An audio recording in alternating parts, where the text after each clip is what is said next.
She thought she'd buried her past 6 years ago when she fled Portland with nothing but a fake ID and a positive pregnancy test. Built a new life, a new name, kept her son safe from the monster she'd married. A mafia boss whose love felt like a beautiful cage.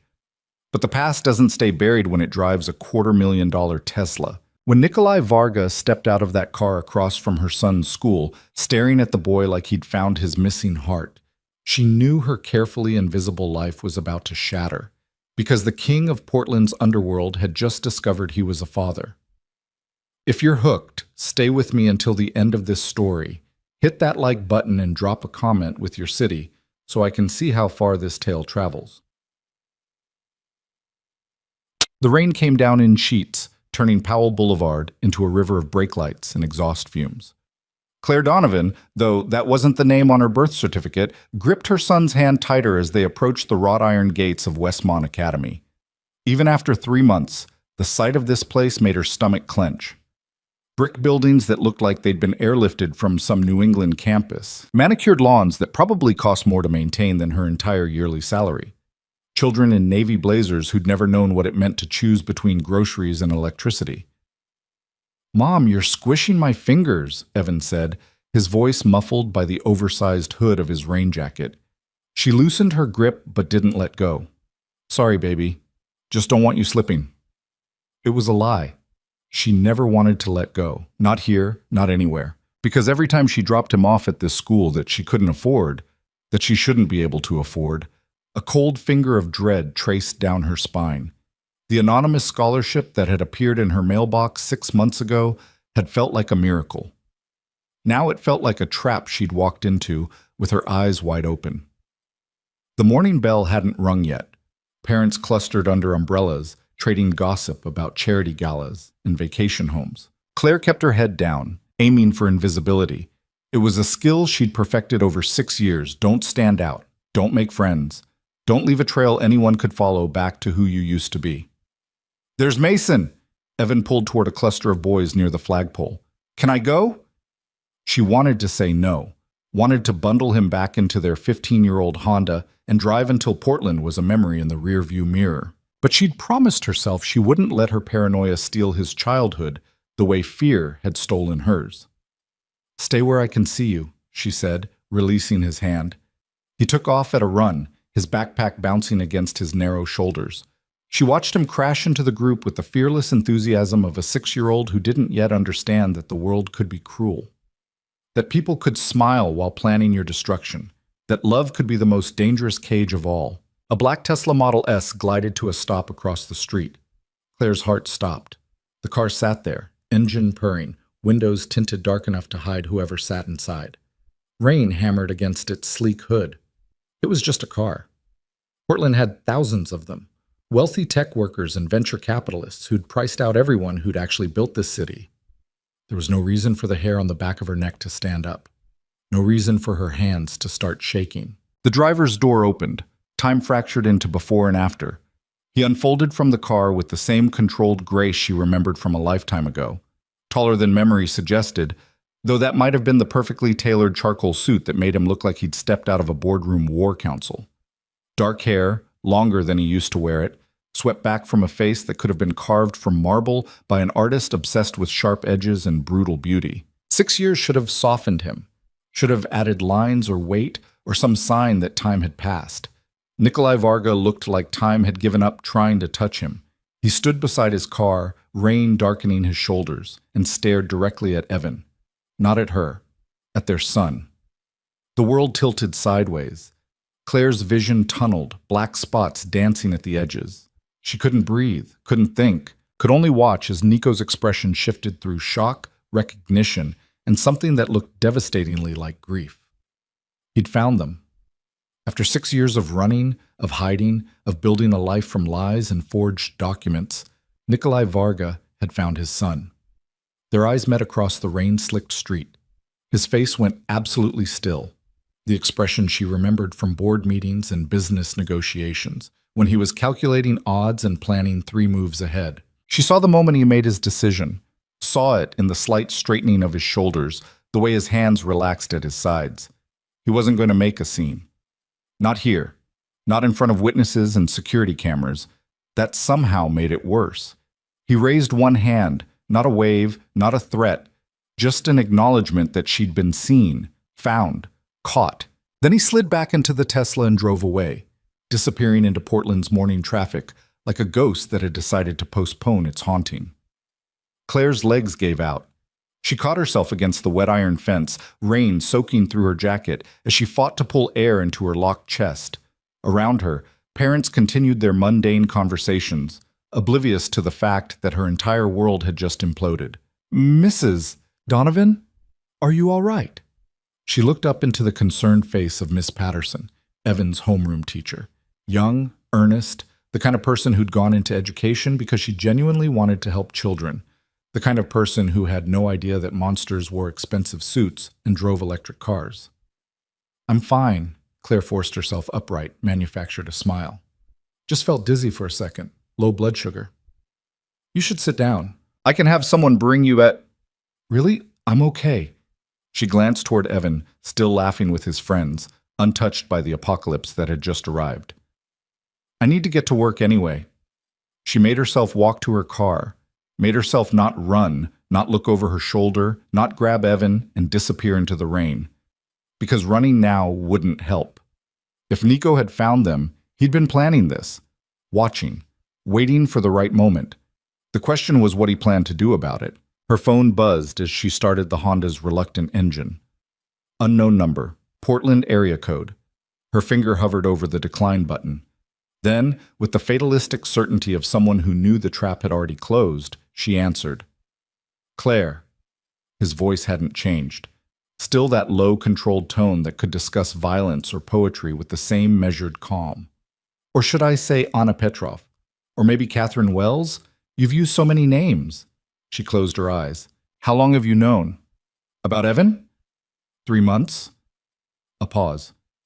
"About where you were hiding? Much longer." 3 months. Since the scholarship letter. She wanted to scream. "What do you want?" Her voice came out steadier than she felt.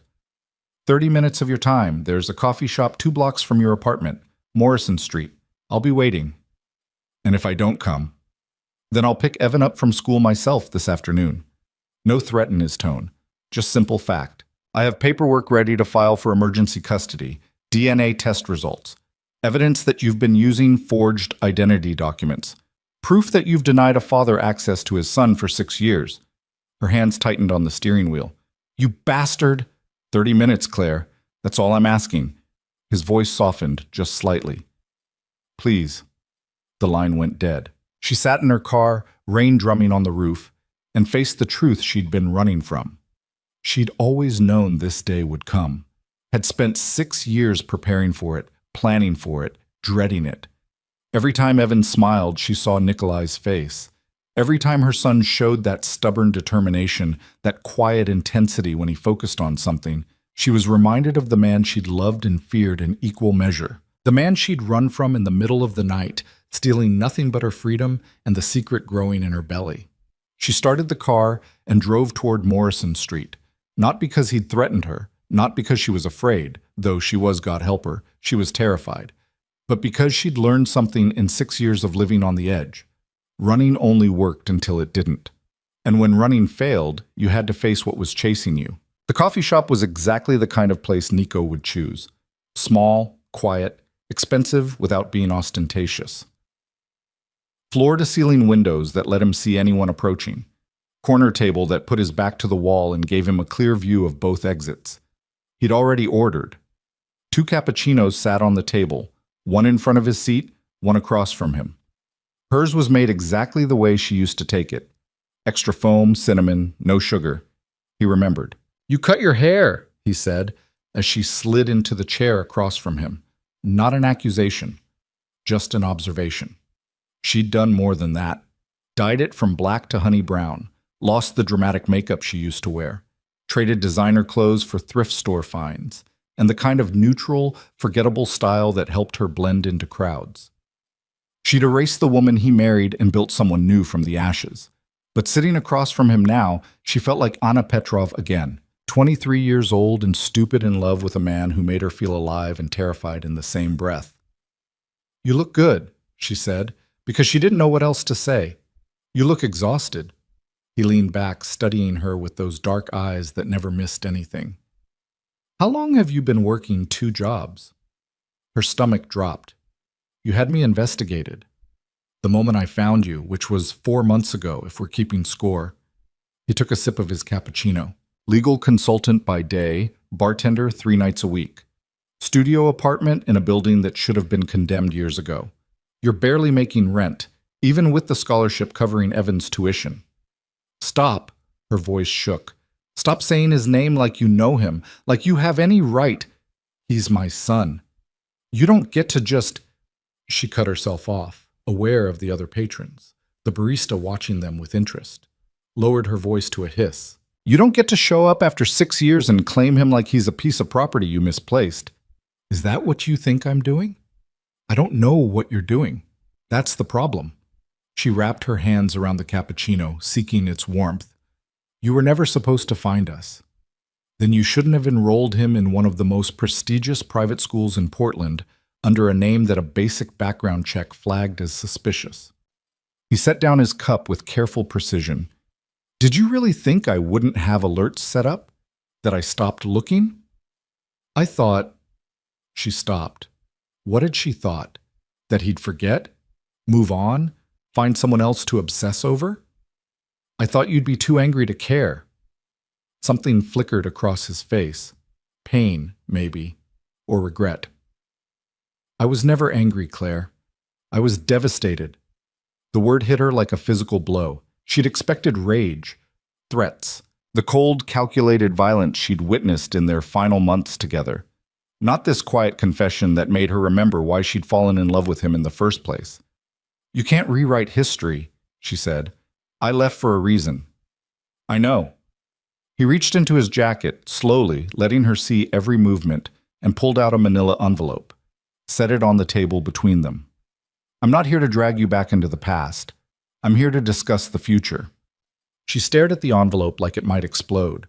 What is that? Open it. Her hand shook as she unsealed the flap. Inside, a DNA test confirming Evan's paternity. Photographs, dozens of them. Surveillance quality shots of her and Evan over the past months. Walking to school, at the playground, the library. Every image made her skin crawl with the violation of it. But underneath the photos, something unexpected. Therapy intake forms. Sessions dating back 3 years with Dr. Rebecca Marsh, one of Portland's most respected trauma specialists. You've been in therapy? The words came out disbelieving. Every week for the past 3 years, twice a week for the first 18 months. He watched her reaction carefully. I needed to understand why you left, what I'd done, who I'd become. Claire looked up from the paperwork, trying to reconcile this with the man she'd known. Nikolai Varga didn't do therapy. Didn't admit weakness. Didn't change. I don't believe you. Call Dr. Marsh. She's expecting your call, with my permission to discuss my treatment. He slid a business card across the table. I'm not asking you to trust me, Claire. I know I haven't earned that, but I am asking you to verify that I'm telling the truth. She picked up the card, turned it over in her fingers. This felt like a trap. Had to be a trap. Men like Nikolai didn't change, they just got better at hiding what they were. Why? She asked. Why go through all this? You could have just filed for custody like you threatened. Used your lawyers and your money and your connections to bury me. Because I don't want to bury you. He leaned forward, his voice dropping to that intimate tone she remembered from late nights and whispered confessions. I want to be a father to our son. A real one. Not a name on a custody agreement or a check in the mail. And I want... He stopped, seeming to choose his words carefully.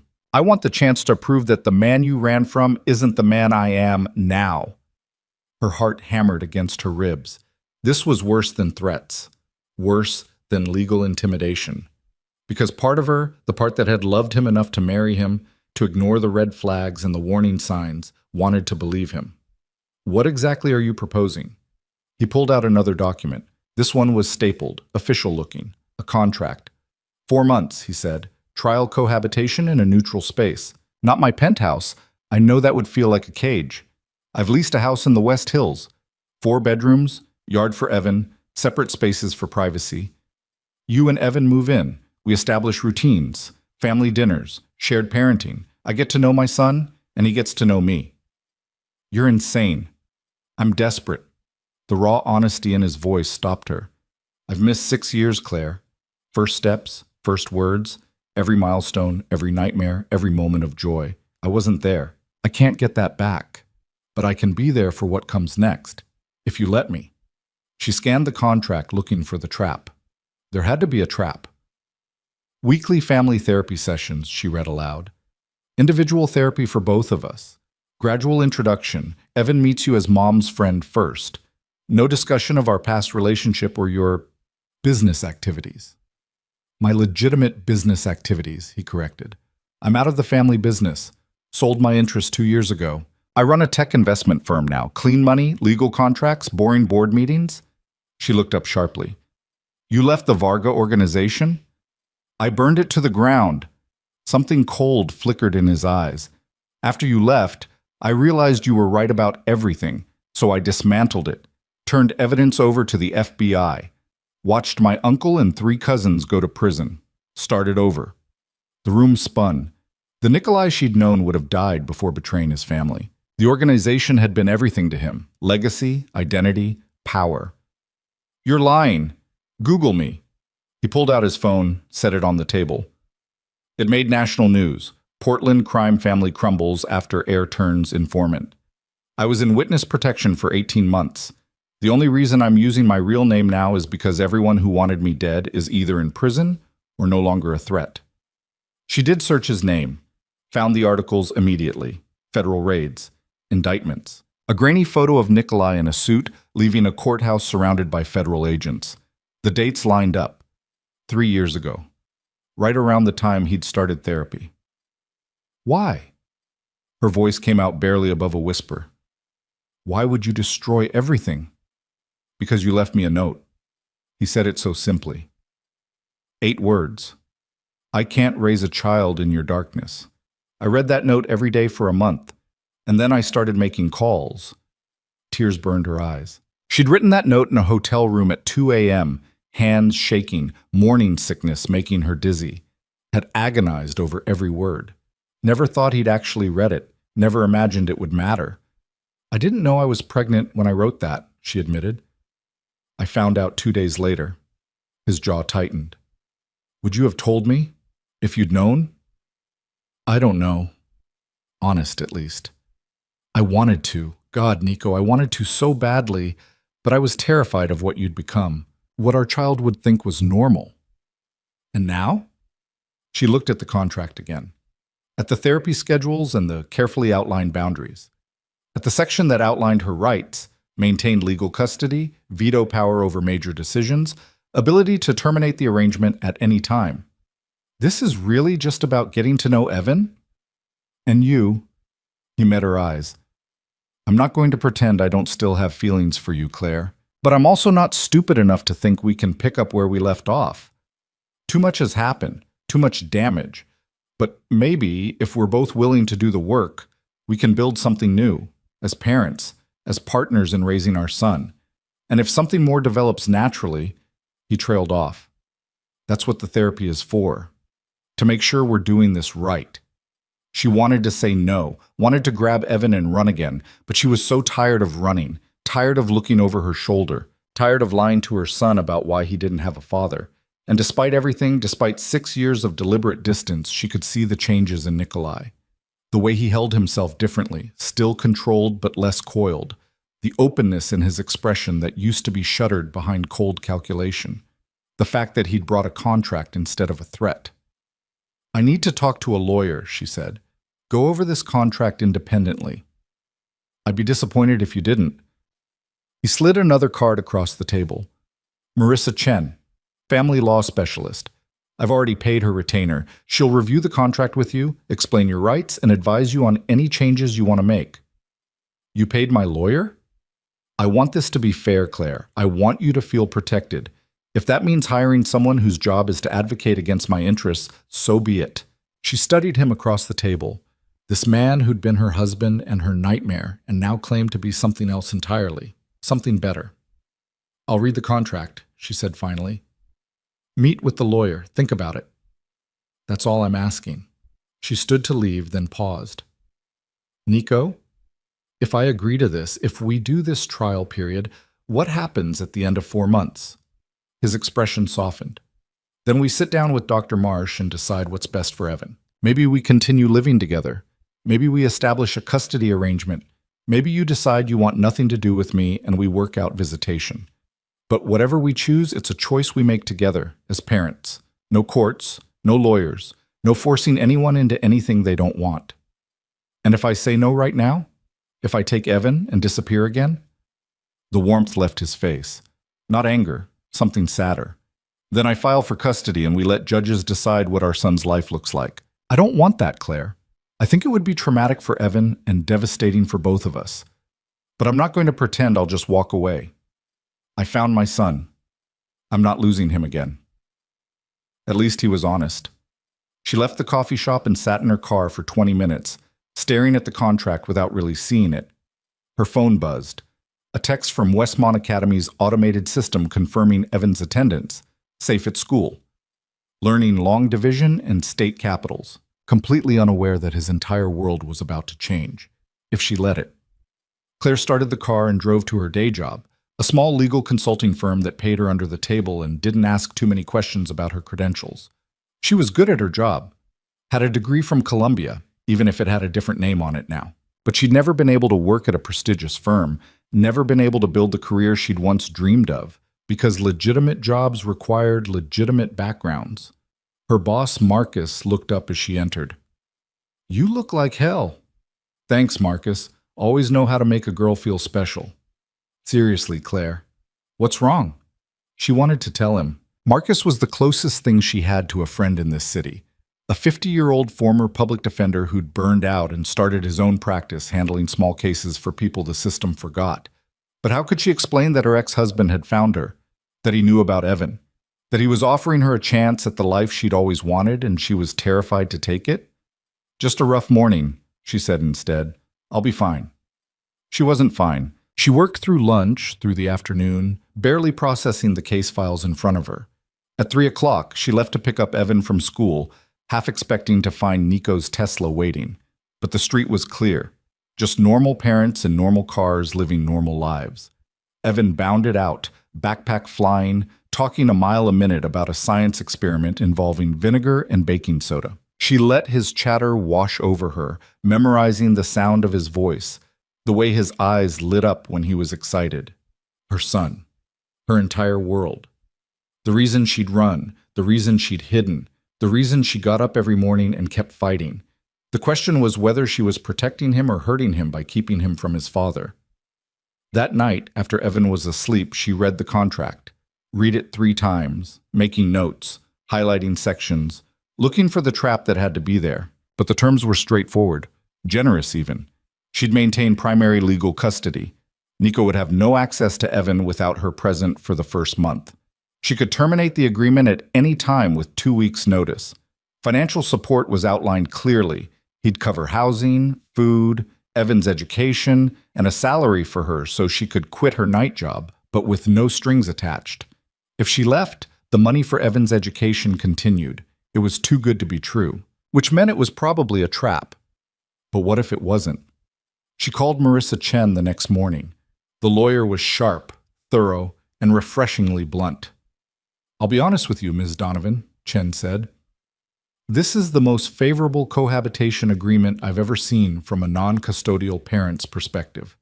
Mr. Varga has given you every protection, every out, every safeguard I would have demanded myself. Either he's playing a very long game, or he's genuinely trying to do right by you. Which do you think it is?"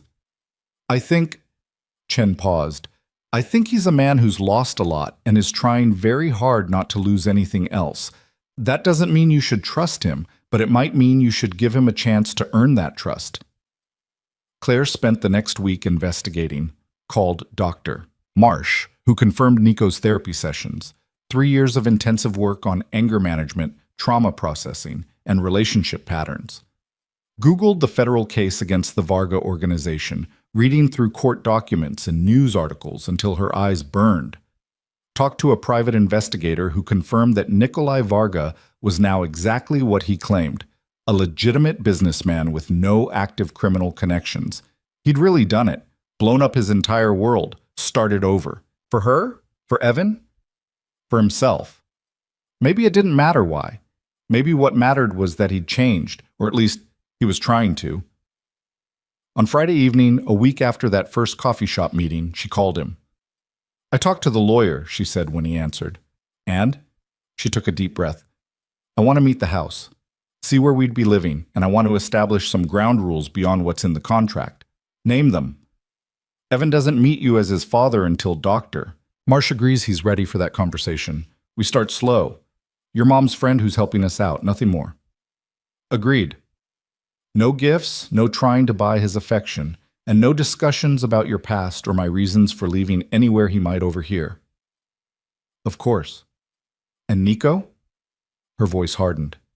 "If I see even a hint of the man you used to be, if you lose your temper, if you try to control me, if you make me feel for 1 second like I'm trapped, I'm gone. Evan and I disappear, and this time you won't find us." Silence on the other end. Then quietly, "Fair enough. When can I see the house?" "Tomorrow morning? I'll text you the address. Come alone first if that makes you more comfortable. See the space without Evan. Make sure it feels safe." She ended the call and sat in the dark of her tiny apartment, listening to Evan's soft breathing from his bed across the room. They shared this studio, 395 square feet of peeling paint and temperamental heating, because it was all she could afford. She told herself it was enough, that safety mattered more than space, that love mattered more than luxury. But what if she could give her son both? The house in the West Hills was beautiful, not ostentatious. Nico had learned something about her taste over the years, but solid, craftsman style, probably built in the 1920s, with original hardwood floors and built-in bookshelves. The kind of place she used to dream about when she was a kid growing up in foster care, imagining what a real home might look like. Nico gave her a tour without commentary. Let the house speak for itself. 4 bedrooms, 1 clearly meant for Evan, with empty shelves waiting for books and toys. 1 for her, with an ensuite bathroom and a reading nook by the window. 1 for Nico, at the opposite end of the hall. And 1 set up as an office, with a desk and filing cabinets and a door that locked. "For your work," he explained. "If you want to continue consulting, or if you want to study for the bar exam, whatever you need." She'd never told him she wanted to take the bar, but of course he knew. He'd always known her better than she wanted to admit. The kitchen was the kind food magazines photographed. The backyard had a swing set already installed. The basement had been converted into a family room with comfortable furniture and a TV that wasn't top-of-the-line flashy, just good quality. It was perfect. It was terrifying. "What do you think?" Nico asked as they stood in the backyard, watching gray clouds promise more rain. "I think you're making this very hard to say no to." "Good." He smiled, and for a moment she saw the man she'd fallen in love with. Not the cold boss who'd terrified her, but the one who'd brought her coffee in the morning and listened to her rant about legal theory for hours. The one who'd made her laugh and made her feel seen. "I need one more thing," she said. "Name it." "I need you to tell me the truth, not the version in the contract, or the therapy speak, or what you think I want to hear." She turned to face him fully. "Why are you really doing this? And don't tell me it's just about Evan. You could have negotiated visitation, built a relationship gradually. Why cohabitation? Why this?" He was quiet for a long moment, his dark eyes searching hers. "Because I've spent 6 years living half a life," he said finally. "I burned down everything I built, started over, became the kind of man I should have been from the beginning. But every success felt hollow, because the 2 people who mattered most weren't there to share it." He stepped closer, but didn't reach for her. "I'm doing this because I want my family back. Not the broken, toxic version we were before. A real family, built on honesty and respect and actual choice. And if that means spending 4 months proving I deserve that chance, then that's what I'll do. And if at the end of 4 months I still can't trust you?" Pain flashed across his face.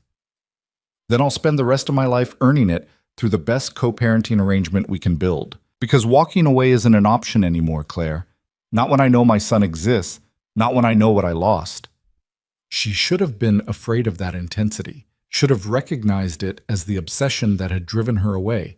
But standing in this perfect house, looking at this changed man, she felt something else. Hope. Dangerous, terrifying hope. "I need to tell Evan something," she said, "before we move in. He's been asking about his father." "Well, what have you told him?" "That his daddy loved him very much but couldn't be with us.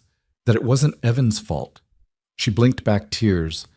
"I never wanted him to think he wasn't wanted." Nico's composure cracked. He turned away, but not before she saw the devastation in his expression. When he spoke, his voice was rough.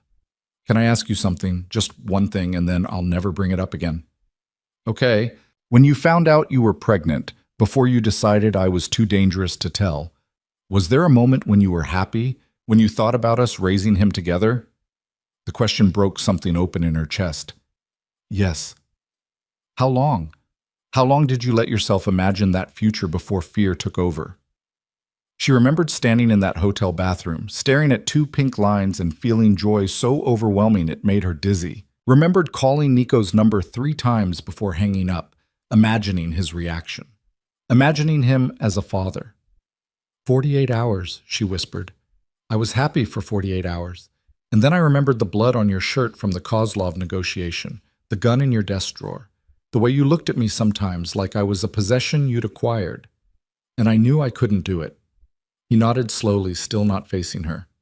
"Thank you for telling me the truth." They stood in silence, the weight of 6 lost years pressing down on both of them. Finally, Nico turned back, his mask of control firmly in place again. "Talk to Evan," he said. "Tell him whatever you're comfortable with. When you're ready to move in, let me know.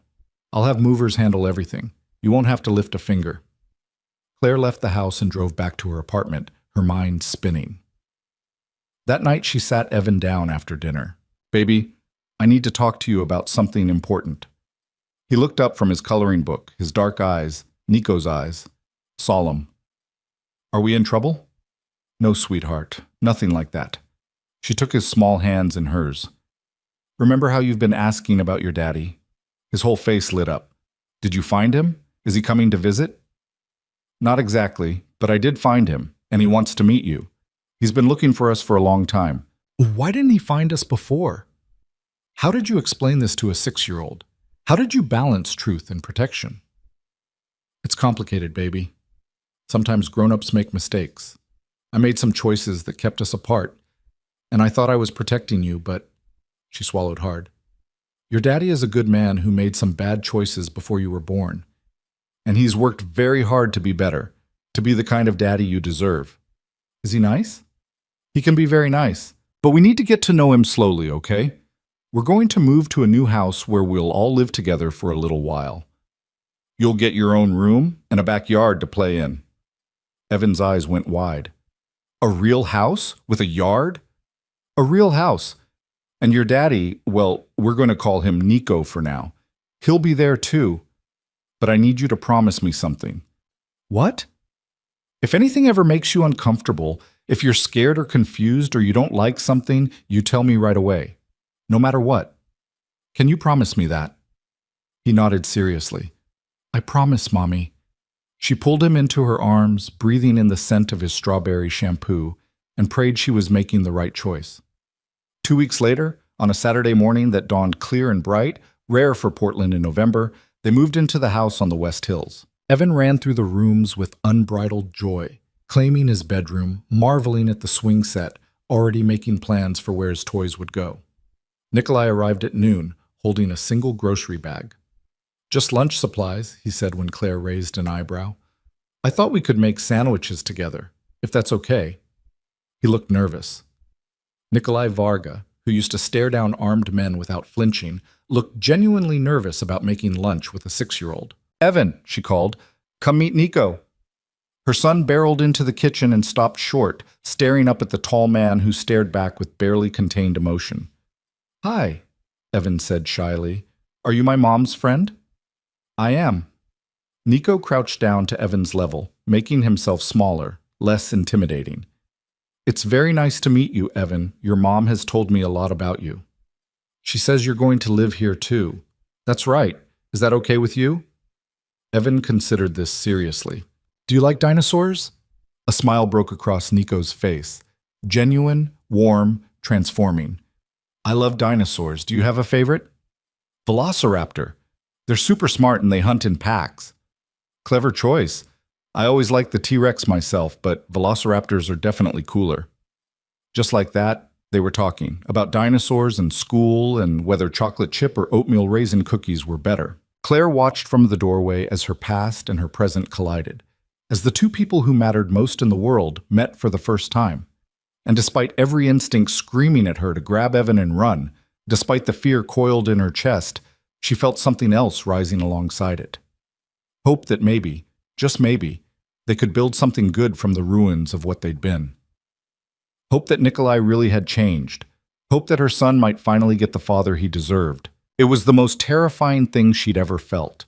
But as she watched Nico laugh at something Evan said, watched her son's face light up with joy, she thought maybe, just maybe, hope was worth the risk. The first week felt like walking on glass.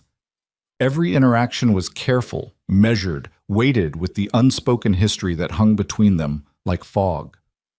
Claire watched Nikolai with Evan the way a bodyguard watches a crowd, alert for any sign of danger, any hint that the mask would slip and reveal the man she'd run from. But the mask never slipped. If anything, Nico seemed almost too careful. He asked permission before suggesting activities, deferred to her on every decision about Evan's routine, kept his distance, both physical and emotional, in a way that felt deliberate, controlled. You don't have to ask me if you can take him to the park, she said on the fourth day, watching Nico hover in the kitchen doorway like a guest in his own house. I want to respect your boundaries. I appreciate that. But you're allowed to be a parent here. That's the whole point.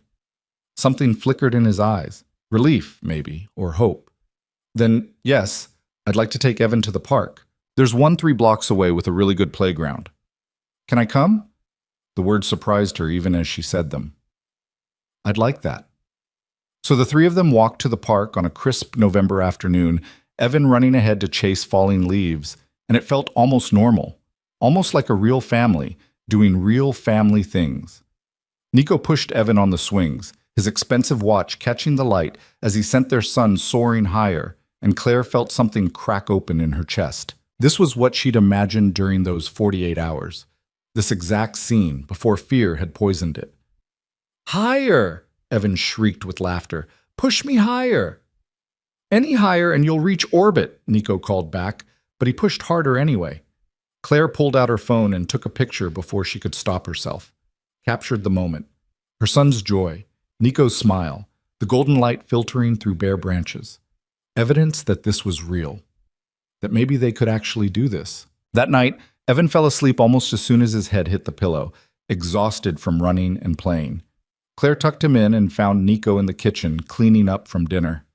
You don't have to do that, she said. I can handle dishes. So can I. He didn't look up from the sink.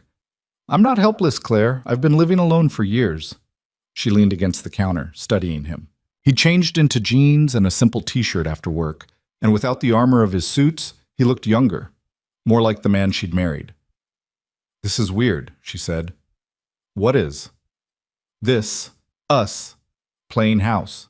She gestured around the kitchen, acting like we're a normal family when we're anything but. He dried his hands carefully before turning to face her. What would make it feel less weird? I don't know. Maybe if we actually talked about the elephant in the room instead of tiptoeing around it. Which elephant? We've got several. Despite herself, she almost smiled. All of them. Why you really left the organization? What happened after I ran? How you found us? She paused. What you actually want from this arrangement. Nico pulled out one of the kitchen chairs and sat down, gesturing for her to do the same. That's a lot of elephants for one evening. We've got time. She sat across from him, the table a safe distance between them. Evan's out cold for the night. He was quiet for a long moment, his hands folded on the table in front of him. When he finally spoke, his voice was low and controlled. After you left, I spent the first month tearing Portland apart looking for you, called in every favor, leaned on every contact, threatened people who didn't deserve it. He stopped, choosing words carefully. I was not rational. My uncle had to physically restrain me from doing something that would have gotten a lot of people killed. Claire's stomach turned. This was the Nico she remembered, the dangerous one. But you didn't, she said quietly. Do the thing, whatever it was. No, because my cousin Dmitri asked me one question that changed everything. He met her eyes. He asked what I thought you'd do if I dragged you back. If I used force or threats or fear to make you stay. What did you say? I said you'd hate me forever. And he said, so she already won. You've already lost her. The only question now is whether you'll lose yourself too. Nico's jaw tightened. I fired him the next day for saying it. And then I spent the next 3 days thinking about nothing else. That's when you started therapy? That's when I admitted I needed therapy. Actually, starting took another month. Turns out, acknowledging you're the villain in someone else's story is harder than you'd think. She wanted to reach across the table, to offer comfort, but couldn't quite make herself close the distance. You weren't a villain, Nico. You were just, say it, dangerous, controlling, so consumed by the organization that you couldn't see what it was doing to us. To you. He nodded slowly. Dr. Marsh said something similar, less diplomatic. I'm surprised she took you as a patient. She almost didn't. Made me do 6 intake sessions before she'd agree to actual therapy. Said she needed to make sure I was serious about change and not just looking for someone to validate my behavior. A ghost of a smile crossed his face. She's not easy on me. Never has been. Good. Claire surprised herself with the vehemence. You need someone who won't let you hide behind that control. Like you did? The words hung in the air between them, not quite an accusation, not quite a compliment. I tried, she said. In the beginning, remember? I told you the violence bothered me, the secrecy, the way you'd come home covered in other people's blood and expect me to just accept it. And I told you it was necessary, that it was business, that you were overreacting. You made me feel crazy for having boundaries. I know. He rubbed his face, looking suddenly exhausted. That's what I've been working on. Understanding how I weaponized your love, how I used your feelings for me to override your instincts. Claire felt tears prick her eyes. I loved you so much, Nico, and I hated myself for it. Because I knew that staying would destroy me. But leaving felt like cutting out my own heart. So you cut out mine instead. The bitterness in his voice was new, raw. She'd never heard him sound so openly hurt.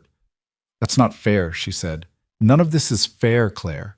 You left without a word, disappeared in the middle of the night. Took our child, a child I didn't even know existed, and made sure I could never find you. Do you have any idea what that did to me? I was protecting myself. Protecting Evan. From what? He stood abruptly, pacing to the window. From a man who loved you, who would have done anything for you. From a man who thought love meant ownership. She stood too, anger rising. You didn't want a wife, Nico. You wanted a possession, something beautiful to display and control. Is that really what you think? That's what I experienced. He turned to face her, and for the first time since they'd reconnected, she saw real anger in his expression. Not the cold, calculated fury she remembered, but something hotter, more honest. You never gave me a chance to be anything else, he said. You decided I was irredeemable and ran. Didn't ask me to change. Didn't tell me what you needed. Just vanished and let me believe you were dead for 6 months until a private investigator found evidence you were alive. You had me investigated? Of course I did. You were my wife and you disappeared. He caught himself, visibly pulling back the anger. Took a breath. Another. Sorry, I'm sorry. This is exactly what Dr. Marsh warned me about. That I'd use your leaving to avoid accountability for why you left. The shift from anger to self-awareness happened so quickly it made her dizzy. Nico. No, you're right. About all of it. He returned to the table but didn't sit. I was controlling. I did treat you like a possession. And when you tried to tell me, I dismissed your feelings because acknowledging them would have meant admitting I was becoming my father. He gripped the back of the chair. Do you know what terrified me most after you left? Not that you were gone, that I'd turned into the exact man I swore I'd never become. Claire's anger deflated. She remembered his father, Alexei Varga, cold and brutal, A man who'd ruled his family with iron control and casual violence. Nico had grown up watching his mother fade into a ghost under that regime. "You're not your father," she said quietly. "How would you know? You left before you could find out. Because your father would never have gone to therapy, would never have dismantled his own empire, would never have spent 3 years working on himself before even trying to find his son." She moved closer. "I'm angry at who you were, Nico, furious even, but I can see you've changed. I'm just not sure I can trust it yet." "What would help you trust it?" She thought about that. Consistency, time, seeing how you handle conflict when Evan's involved, when things don't go your way. "You're waiting for me to snap. Can you blame me?" "No." He met her eyes. "But it hurts knowing you're constantly braced for me to become a monster." "Then prove I'm wrong. Keep proving it. Every day." They stood there in the quiet kitchen, the dishwasher humming, years of pain and love and regret stacked between them like a wall. Finally, Nico spoke. "I sold my interests in the organization 2 years ago. The day I signed the papers, I called the FBI and told them I wanted to talk. Spent 18 months in witness protection while they built their case." He pulled out his phone, scrolled through photos, and showed her one. Him, younger, standing with federal agents outside a courthouse. "This was taken the day my uncle was sentenced. 40 years, no parole." "Your uncle raised you." "My uncle taught me that violence was a business tool and women were property. Some lessons needed to be unlearned, even if it meant burning everything down." He swiped to another photo. "This is my company now.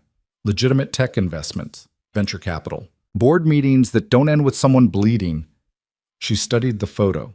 Nico in a conference room with people in business, casual, everyone smiling, normal, legal.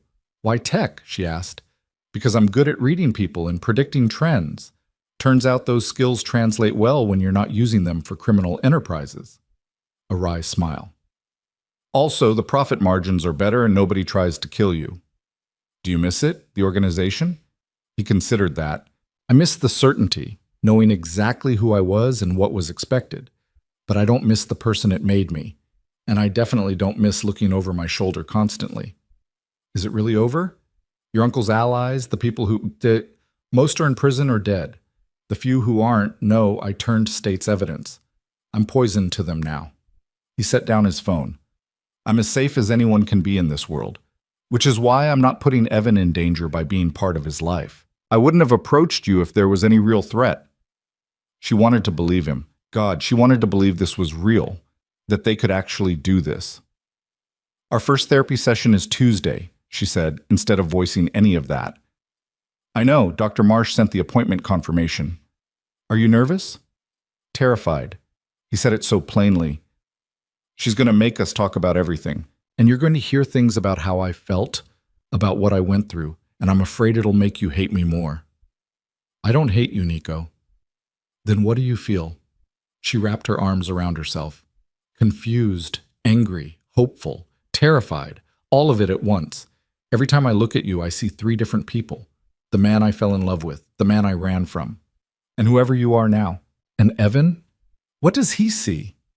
"His mother's friend who makes really good pancakes and knows everything about dinosaurs." She smiled despite herself. "He likes you. Told me yesterday that he wishes you could stay forever." Nico's expression cracked open. "He said that?" "After you helped him build that Lego set, he said you're the best at following instructions and you don't get mad when pieces don't fit right away." She watched him process this. "That's what he needs, Nico. Patience, kindness, consistency. Can you give him that?" "I can try. I am trying." "I know you are." She moved toward the doorway, suddenly exhausted. "I'm going to bed. We can talk more later." "Claire?" He stopped her with just her name. "Thank you for giving me this chance. I know you didn't have to." She looked back at him, this complicated man who'd been her husband and her nightmare and now something undefined. "Thank you for becoming someone I could give a chance to." The next few weeks developed a rhythm. Nico worked from home most days, video calls and emails from his office while Evan was at school. Claire took on more consulting projects, building her professional life from the desk he'd set up for her. They traded off school pickup, coordinated dinner preparations, negotiated bedtime routines with the awkward politeness of new roommates, and slowly, carefully, they began to relax around each other.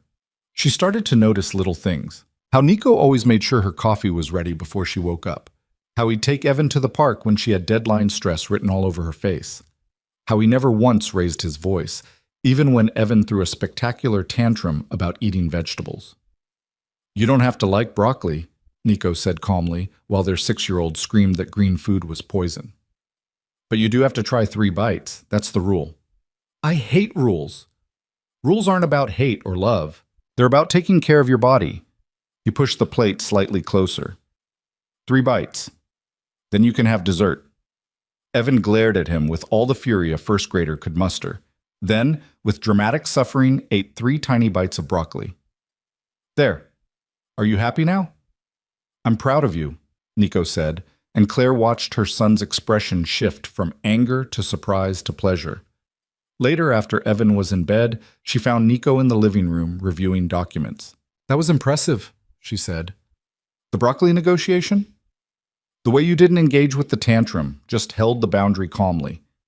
He set aside his papers. Dr. Marsh's advice. She said children need consistency more than they need agreement, that my job isn't to make Evan like me, it's to make him feel safe. Where was this wisdom 6 years ago? Locked behind about 50 layers of trauma and toxic masculinity. He smiled, but there was sadness in it. "I'm learning, Claire, every day, but I can't get back the time I lost." She sat down across from him. "You know what's strange? I keep expecting you to slip, to get angry or controlling or like I used to be." "Yes, but you haven't. Not even when Evan dumped an entire bottle of syrup on the floor yesterday. That was an accident. He felt terrible. The old you would have yelled. The old me was an asshole."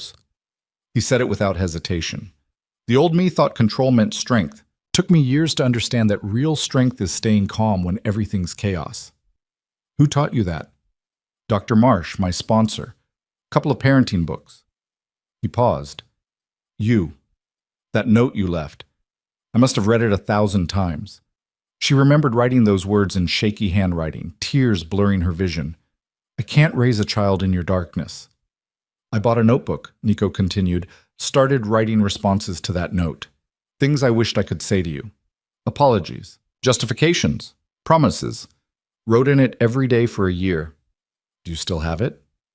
Burned it 18 months ago. Dr. Marsh said I needed to stop having conversations with the ghost of you and start working on the real me. He met her eyes. But I remember what I wrote. Every word.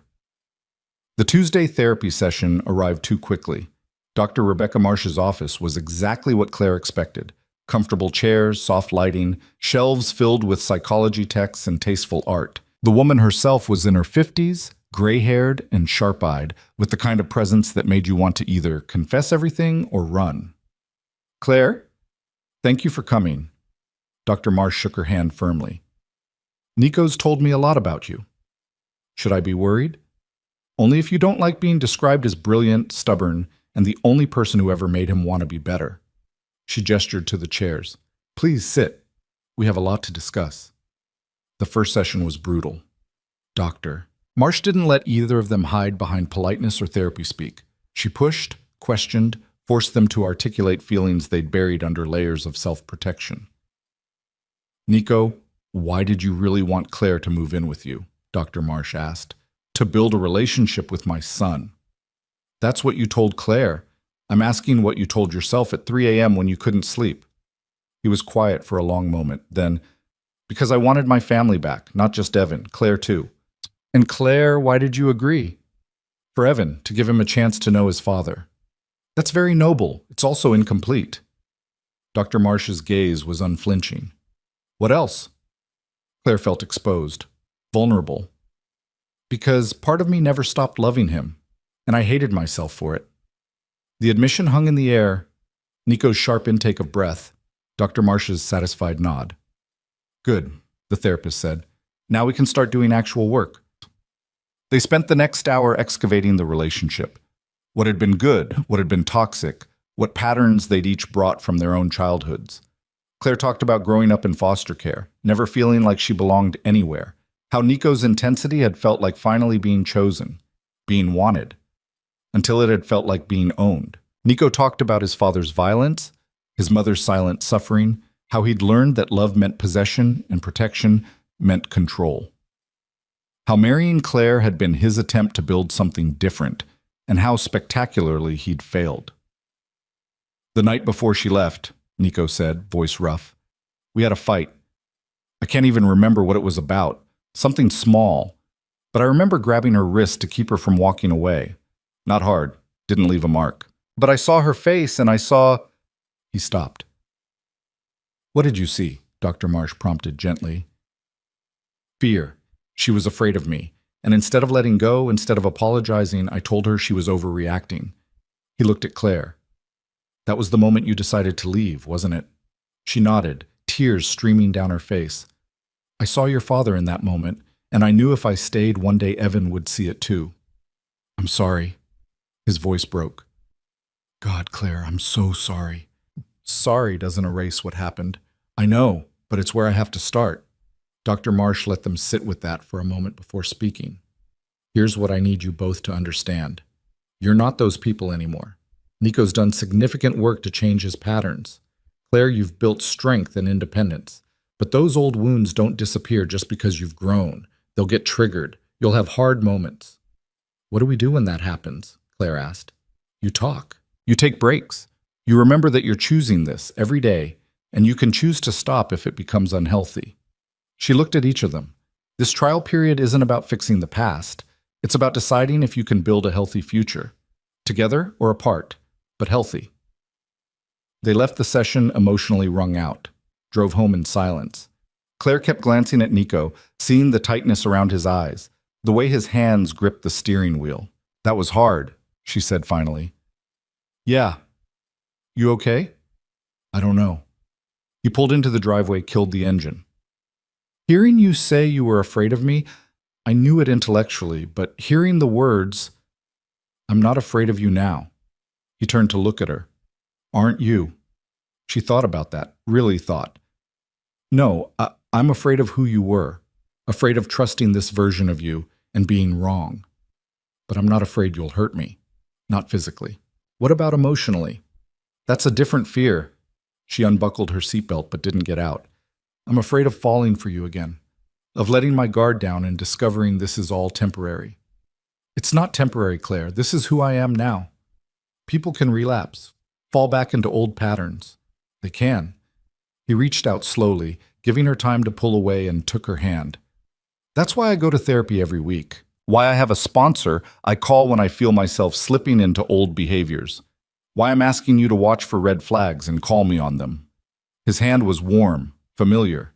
She'd held this hand 1,000 times, walking through Portland streets, sitting in restaurants, lying in bed planning futures that had never materialized. She pulled away gently. I need time, Nico. I know, I'm not trying to rush you. Aren't you? She gestured between them. This whole setup, living together, playing family, feels like you're trying to recreate what we had. I'm trying to build what we should have had. He opened his car door. But you're right. If it feels like pressure, we need to talk about boundaries. They walked into the house to find Evan and the babysitter making cookies, flour dusting every surface. Their son looked up, face smeared with chocolate, and beamed. We made cookies! Want one?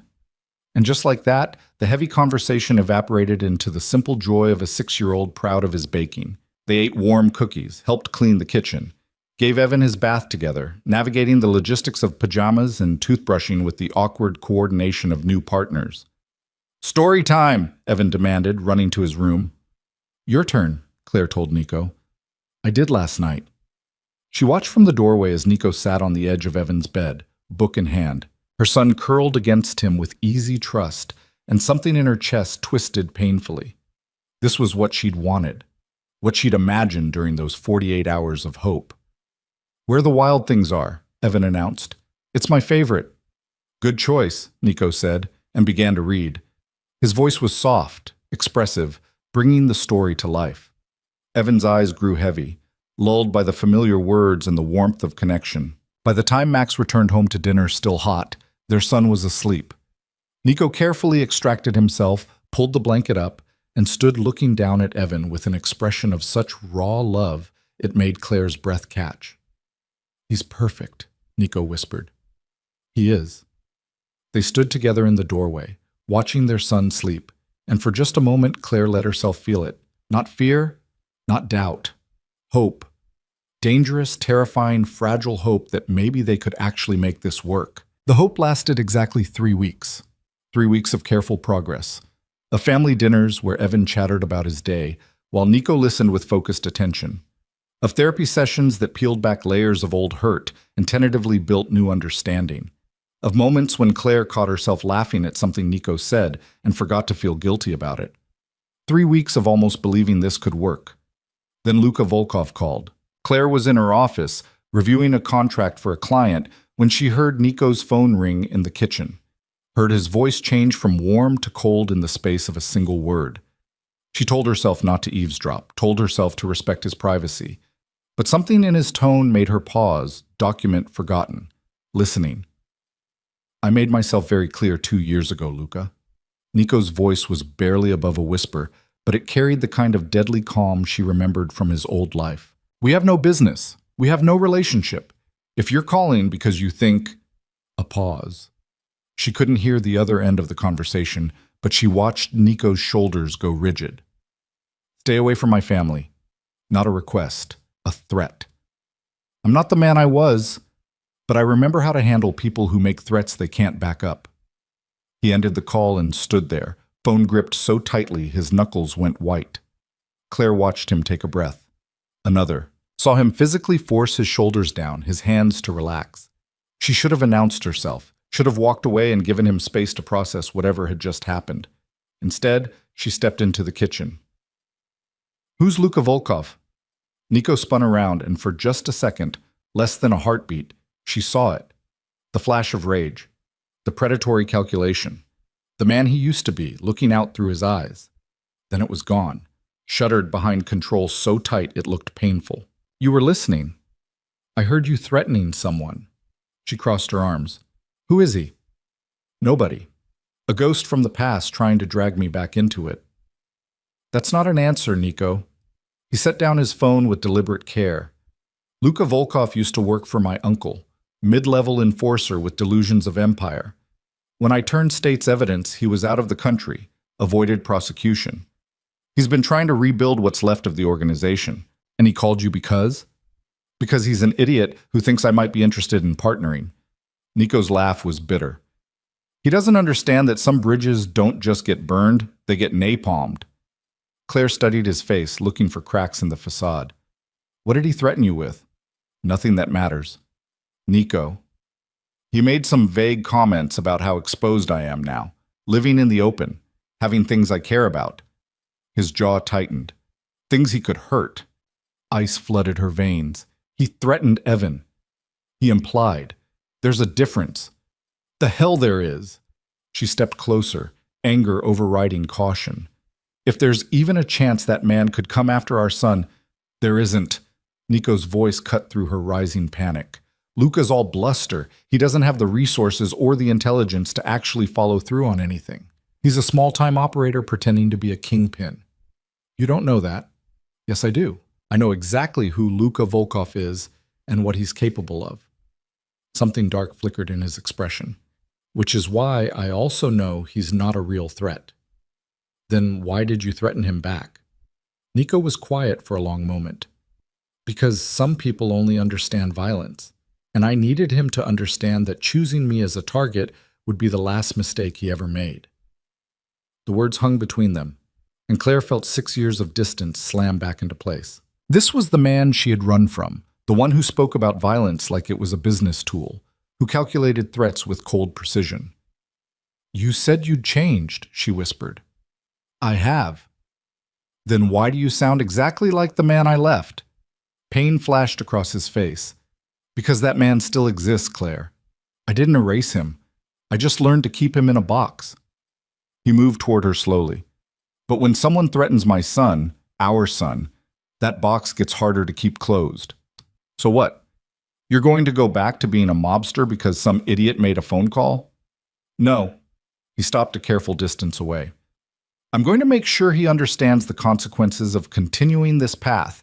Then I'm going to alert my FBI contact and let them handle it through legal channels.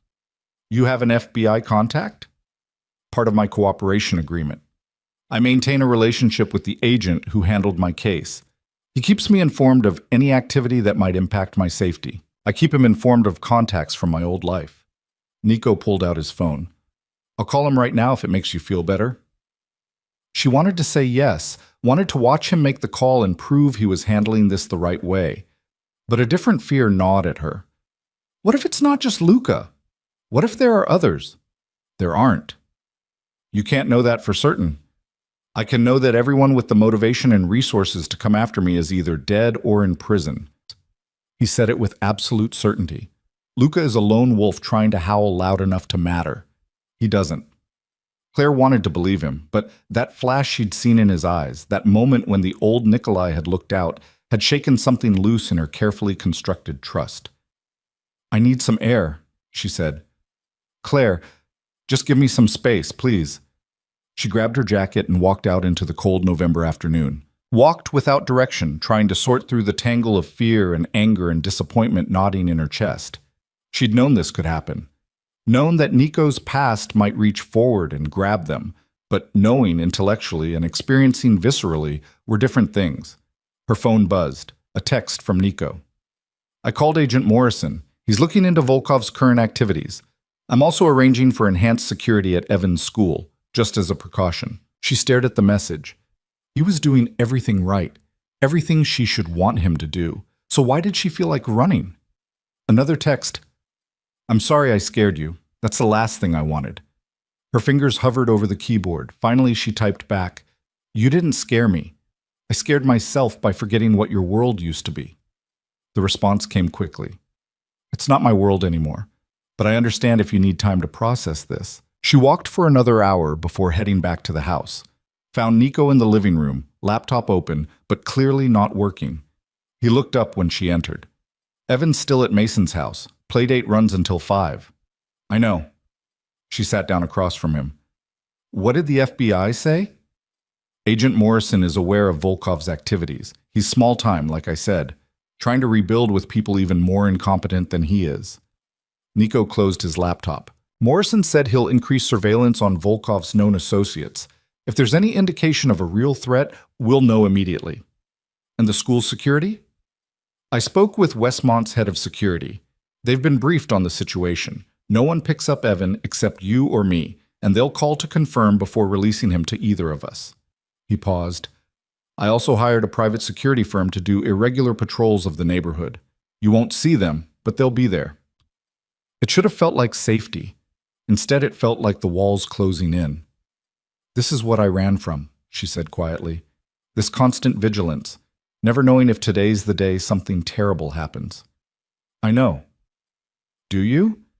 Because you seem very calm about the fact that someone from your past just threatened our son. I'm not calm. His voice was tight. I'm controlled. There's a difference. Inside, I want to find Luka Vulkoff and make sure he never threatens anyone again. But that's not who I am anymore. So I'm sitting here following proper channels and trusting the system I used to despise. How's that working out for you? It's torture. He said it with such bleak honesty that her anger deflated slightly. Every instinct I have is screaming at me to handle this the old way. Fast, permanent. But I promised you I'd changed, promised myself. So I'm handling it the right way even though it feels like swallowing glass. Claire studied him. This man caught between who he'd been and who he was trying to become. What would the old you have done? Do you really want to know? Yes. He met her eyes.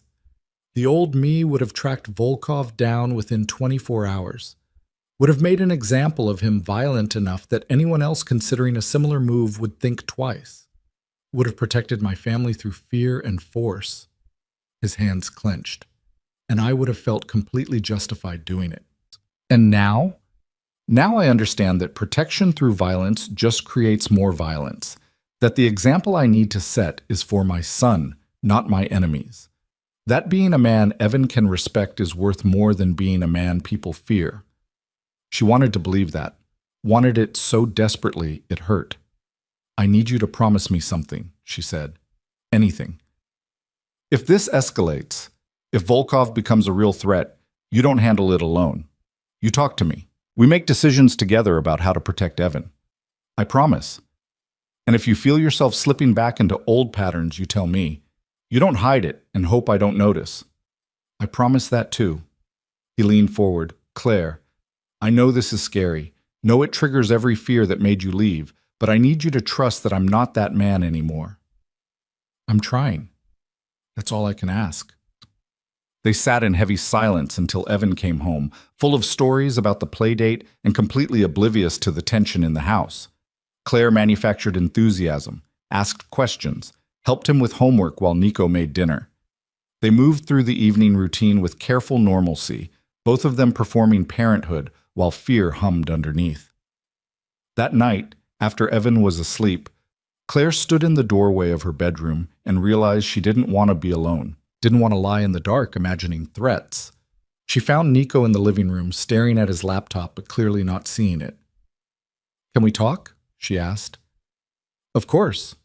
She sat beside him on the couch, closer than usual, needing the proximity. I've been thinking about what you said, about the old you versus the new you. And? I don't think they're different people. I think they're the same person who's learned to make different choices. She turned to face him, which means the capacity for violence is still there.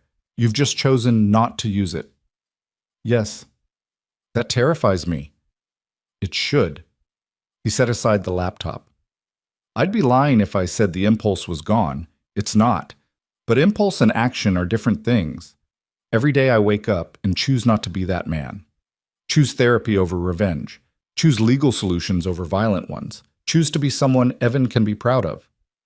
What if one day you make a different choice? Then I've failed, and I lose everything that matters. He took her hand carefully. But I have safeguards, Claire.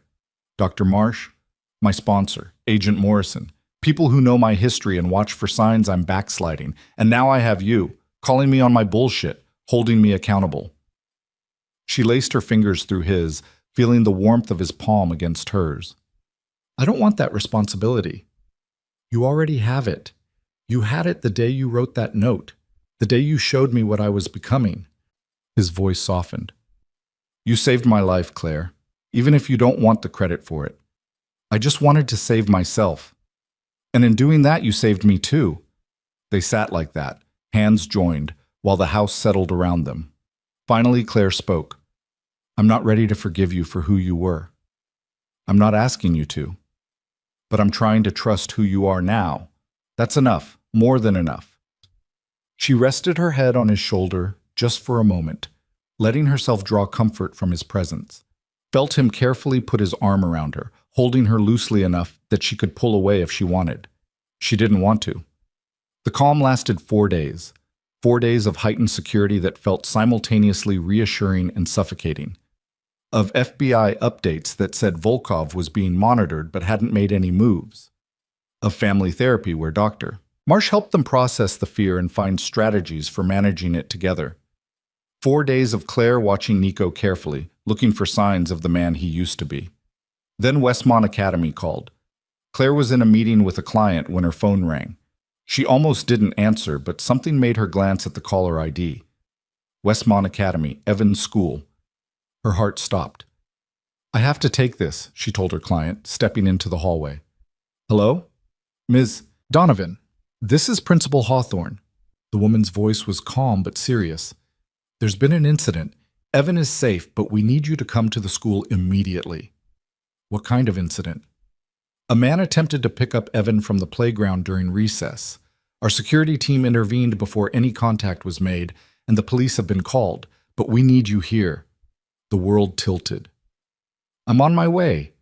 She called Nico while running to her car. He answered on the first ring. The school called. Someone tried to take Evan. I'm already on my way.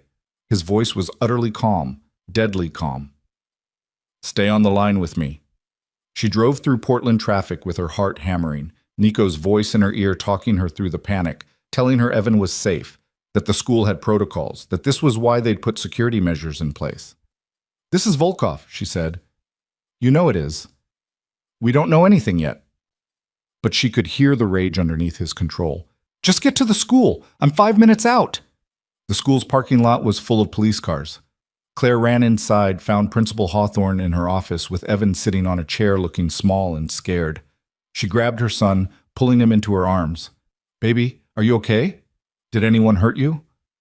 "I'm fine, Mom," but his voice was shaky. "There was a man. He said you sent him to pick me up early, but Miss Patterson said that wasn't true and called security." "You did exactly right." She kissed his forehead, breathing in his little boy smell. "So smart to tell your teacher." Nico arrived moments later, and Claire watched Evan's face light up despite the fear. "Nico, did you hear? There was a bad man, but I was smart and told Miss Patterson." "I heard. You were incredibly brave." Nico crouched down to Evan's level, and Claire saw his hands shaking slightly before he fisted them. "Can you tell me exactly what happened?" Evan recounted the story with the slightly garbled chronology of a 6-year-old. A man had approached the playground fence. Tall, dark hair, nice smile. Said Evan's mom had sent him to pick him up for a doctor's appointment. Evan had started toward the gate, because adults didn't usually lie, did they? But Ms. Patterson had intercepted him. The man had left quickly when security approached. "Did he touch you at all?" Nico asked, voice carefully neutral. "No. Ms. Patterson made sure I stayed away from the fence." "Good. That's very good." A police detective arrived to take statements. Claire watched Nico transform into someone she half recognized. Cooperative, but controlled, answering questions with precision. His rage locked so far down it was almost invisible. Almost. She could see it in the tightness around his eyes, the way his jaw clenched between sentences, the absolute stillness of his body, like he was physically restraining himself from violence. The detective showed them security footage. A man in a dark jacket, baseball cap obscuring his face, approaching the playground fence, talking to Evan through the chain link. The body language was casual, non-threatening. Could have been any parent, except he wasn't a parent. "We're running facial recognition," the detective said. "But with the hat and angle, it's going to be difficult to get a match." "Try Luka Vulkoff," Nico said flatly.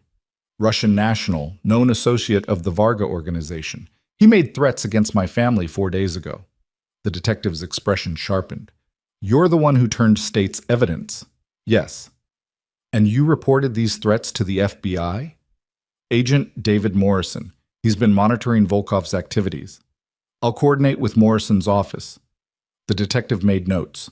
"In the meantime, we're increasing patrols in this area. I'd also recommend—" "I've already arranged private security," Nico interrupted, "and we'll be implementing additional safety protocols." They took Evan home. Claire sat in the back seat with him, holding his hand, while Nico drove with white-knuckled control. Her son chattered nervously, the adrenaline making him talkative. She made appropriate responses while her mind spun through scenarios, each one worse than the last. What if Ms. Patterson hadn't been paying attention? What if Evan had been playing in a different part of the yard? What if the man had been more aggressive? What if they'd lost him? At home, Nico carried a half-asleep Evan upstairs while Claire stood in the kitchen, shaking. Dr. Marsh called. Nico must have contacted her and talked Claire through breathing exercises until the panic subsided into something manageable. "This is what I was afraid of," Claire said when she could speak. "This is why I left. Because this life, your life, it puts targets on people I love." "The life Nico had," Dr. Marsh corrected gently. "Not the life he has now. This is blowback from choices he's already atoned for." "That doesn't make Evan any safer." "No, but Nico's response does. He called the FBI, worked with police, implemented security through legal channels. That's not the old Nikolai Varga. That's a man who's changed. What if changing isn't enough? Then you make different choices about the future. But don't let fear make those choices for you. Make them from a place of clarity." After the call ended, Claire found Nico in his office, door closed. She knocked softly. "Come in." He was standing at the window, staring out at the darkening street. His posture was rigid, every muscle locked tight. "Evan's asleep," she said. "Good." She moved closer. "Nico, look at me." He turned, and the expression on his face made her breath catch. Not the cold calculation she'd feared, something rawer, more human. "I'm going to kill him," Nico said quietly. "I know I'm not supposed to think that way. No, I'm supposed to trust the system and let justice handle it. But right now all I can think about is finding Luka Vulkoff and making sure he never threatens my son again." The honesty of it was almost shocking. "But you're not going to do that," she said. "No." "Why not?" "Because if I do, I lose Evan anyway. Lose you. Lose everything I've built." His hands clenched and unclenched at his sides. "But I want to, Claire. God help me. I want to so badly I can taste it." She should have been terrified, should have grabbed Evan and run. Instead, she crossed the space between them and took his face in her hands. "Thank you for telling me the truth. That I want to commit murder? That you're struggling? That it's hard? That you're choosing not to, even though every instinct is screaming at you to protect us the old way?" She held his gaze. "That's the difference, Nico. Not that you don't feel the impulse, that you don't act on it." He closed his eyes, leaning into her touch. "I called Dr. Marsh and my sponsor, and Agent Morrison, told all of them what I'm feeling. They're helping me process it the right way." "What did Morrison say?" "That they're putting a team on Volkov tonight. That attempting to abduct a child is a federal crime. That Volkov just made the stupidest mistake of his life, and they'll have him in custody within 48 hours. Nico opened his eyes. Legal consequences. Real ones. Not vigilante justice. "And that's enough for you?" "It has to be." She pulled him down and kissed him. Not gentle, not tentative, but fierce and desperate, trying to anchor both of them in this moment. He responded with equal intensity, his hands coming up to cup her face, and for a few seconds, the fear receded into the background. When they broke apart, both breathing hard, Claire rested her forehead against his. "I need you to promise me something," she whispered. "Anything. If Vulkoff isn't arrested in 48 hours, if the FBI can't find him, you don't go looking yourself. You keep trusting the process." His jaw tightened. "Claire, promise me, Nico. Because if you go back to that life even once, even for the right reasons, we're done. I'll take Evan and disappear so deep you'll never find us." The words hung between them, an ultimatum she'd never wanted to make. "I promise," he said finally, "but I need you to promise me something too." "What?" "That you won't run without giving me a chance to prove I can keep you safe the right way. That you'll trust me enough to let me protect our son without becoming the monster I used to be." She thought about that note she'd written 6 years ago, about the woman who'd been so afraid she'd fled in the night, about the person she'd become, stronger, but still carrying those scars. "I promise to try," she said. "That's the best I can do." "Then we'll try together." They stood like that, holding each other in the gathering darkness, while somewhere in Portland, law enforcement hunted for a man who'd made the mistake of threatening their family. And despite everything, the fear, the danger, the uncertainty, Claire felt something shift. She wasn't alone in this anymore. Whatever came next, they'd face it together. The 48 hours stretched into an eternity. Agent Morrison called every 12 hours with updates that felt simultaneously reassuring and terrifying. Vulkoff had been spotted in Seattle. No, wait, that was a false lead. They had surveillance footage from a gas station in Eugene. His known associates were being rounded up for questioning. A warrant had been issued. They were closing in, but they hadn't found him yet. Claire watched Nico during those 2 days the way a seismologist watches fault lines, alert for any tremor that might signal an eruption. But he remained steady, went to work, helped Evan with homework, made dinner, called his therapist twice and his sponsor 3 times. Every movement was controlled, deliberate, like he was walking a tightrope over an abyss and knew one wrong step would send him plummeting. On the second night, she woke at 3 a.m. to find his side of the hallway dark. She'd started sleeping with her door open, listening for Evan but also for Nico, making sure he didn't slip out in the night to handle things his own way. She found him in the living room, laptop open, face illuminated by the blue glow of the screen. "You promised," she said from the doorway. He looked up, startled. "I'm not... Claire, I'm just monitoring police scanners, listening for any chatter about Volkov's location. That's not trusting the process." "I know." He closed the laptop. "I can't sleep. Can't stop thinking about what could have happened, what still could happen." She sat beside him in the dark, Morrison said they'd find him. Morrison also said this wouldn't happen in the first place, that Vulkoff wasn't a credible threat. His voice was tight with frustration. I trusted their assessment, and it almost cost us Evan. But it didn't. He's safe upstairs because the security protocols worked. This time. The words hung heavy between them. She wanted to reassure him, to promise that everything would be fine, but she couldn't, because he was right. This time, they'd been lucky. Next time, they might not be. "What are you most afraid of?" she asked quietly. He was silent for a long moment. Then, "That I won't be able to protect you both without becoming the man I used to be. That the only way to truly keep you safe is to do something that will make you leave me. Nico, I keep running through scenarios in my head. What if Vulkoff tries again? What if the FBI doesn't find him before he makes another move? What if next time he doesn't target Evan at school, but here, at the house? What if—" He stopped, rubbing his face. "I can't turn my brain off, can't stop calculating threats and responses." Claire took his hand. "That's the trauma talking. You spent years in a world where constant vigilance kept you alive. Of course you can't just turn that off." Dr. Marsh said the same thing, said I'm experiencing hypervigilance as a trauma response. "Did she tell you how to manage it?" "Grounding techniques. Mindfulness. Reminding myself that I have support systems now, that I don't have to handle everything alone." He squeezed her hand. "That you're here.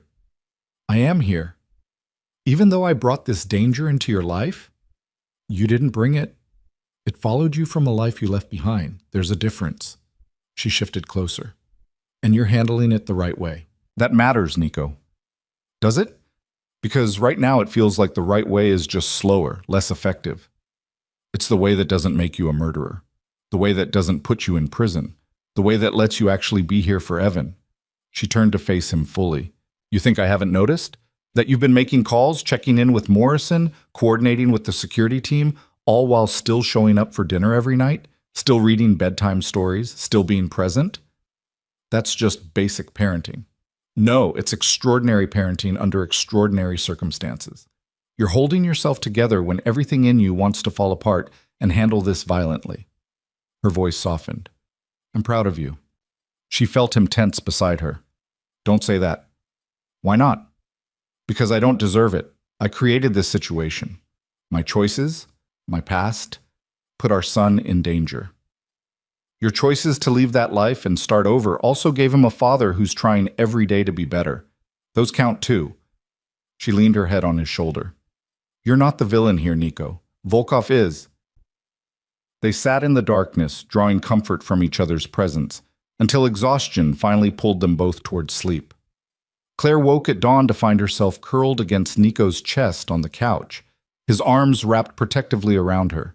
She should have pulled away, should have maintained the careful distance she'd been guarding. Instead, she let herself stay there for a few more minutes, listening to the steady rhythm of his heartbeat. When Evan patted downstairs at 7, he found them like that and grinned. "Are you guys having a sleepover?" Claire sat up, smoothing her hair. "We fell asleep talking. Can I have a sleepover too?" He climbed onto the couch between them, wiggling into the small space and making himself comfortable. "This is cozy."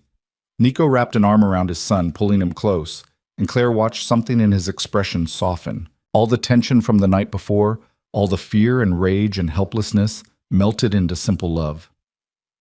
"Best sleepover ever," Nico said, kissing the top of Evan's head.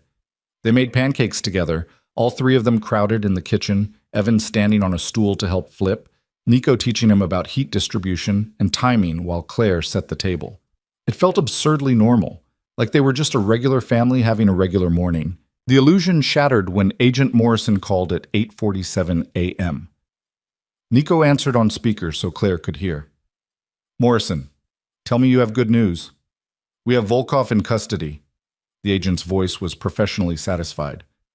"Picked him up at a motel in Tacoma 2 hours ago. He's being transported to Portland now for arraignment." Claire felt her knees go weak with relief. Nico's hand tightened on the phone.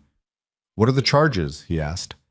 "Attempted kidnapping, violation of federal witness protection protocols.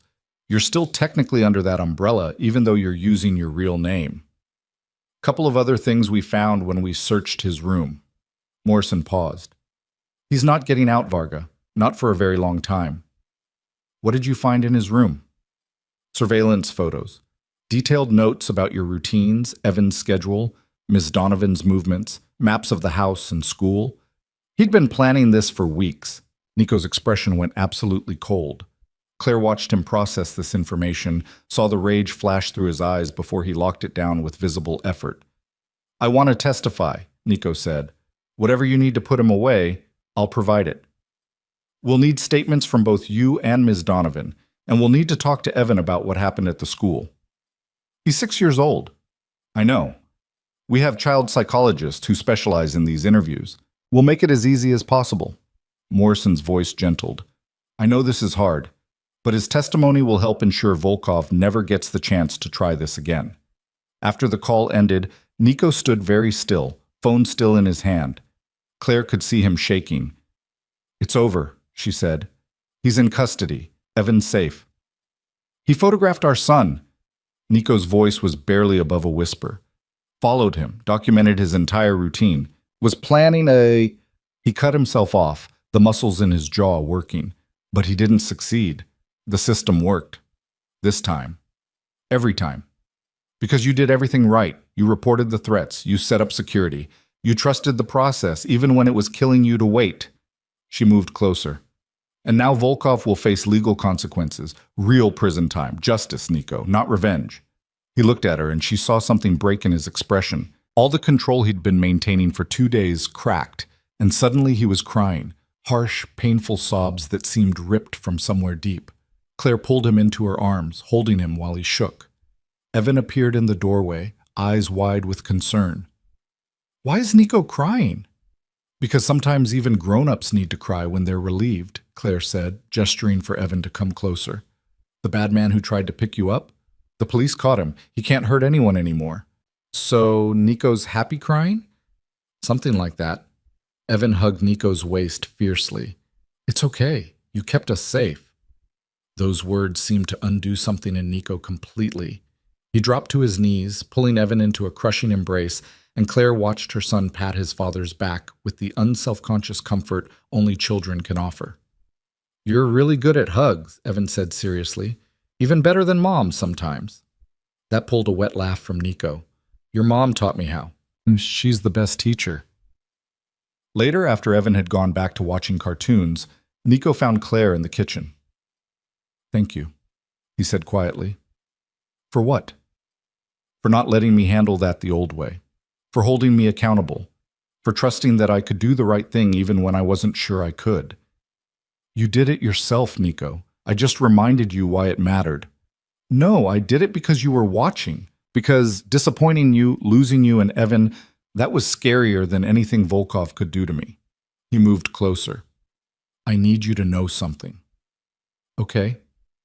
These past weeks, living with you and Evan, building this strange little family, it's been the best thing in my life. Better than I deserve, better than I hoped for. He took her hands carefully. And I know we're still in the trial period. Know you haven't decided if you can really trust me long term. But I need you to know that I'm all in. Whatever happens, however long it takes, I'm committed to being the man you both need me to be. Claire felt tears burn her eyes. Nico, you don't have to say anything. I just needed you to know. But she did have something to say. Something she'd been avoiding because admitting it felt like surrender. I'm falling for you again, she whispered. Not the man you were, the man you've become. And it terrifies me because I don't know if I can survive losing you twice. He pulled her close, resting his forehead against hers. You won't lose me, not if I have anything to say about it. You can't promise that. Watch me. They stood like that, holding each other in the morning light. While somewhere in Portland, Luka Vulkoff sat in a federal holding cell, and their lives slowly shifted back towards something resembling normal. Or at least a new version of normal that included family therapy, security protocols, and the careful reconstruction of trust. The following week brought a flurry of legal proceedings.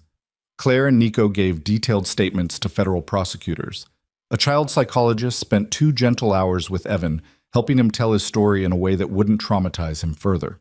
The school implemented enhanced security measures. Agent Morrison called with regular updates on the case building against Vulkoff, and through it all, Claire watched Nico hold steady, saw him choose the hard right over the easy wrong again and again, watched him comfort Evan when nightmares came, watched him coordinate with lawyers and law enforcement without once suggesting he could handle things more efficiently his own way, watched him become the father their son deserved. One evening, 3 weeks after Volkoff's arrest, Claire found herself in Dr. Marsh's office for their regular family session.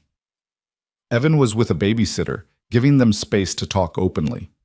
"How are you both processing what happened?" Dr. Marsh asked. "I'm angry," Claire said, "at Volkoff for putting us through this, at the universe for letting Nico's past catch up to us, at myself for almost running instead of trusting the process." "You thought about running?"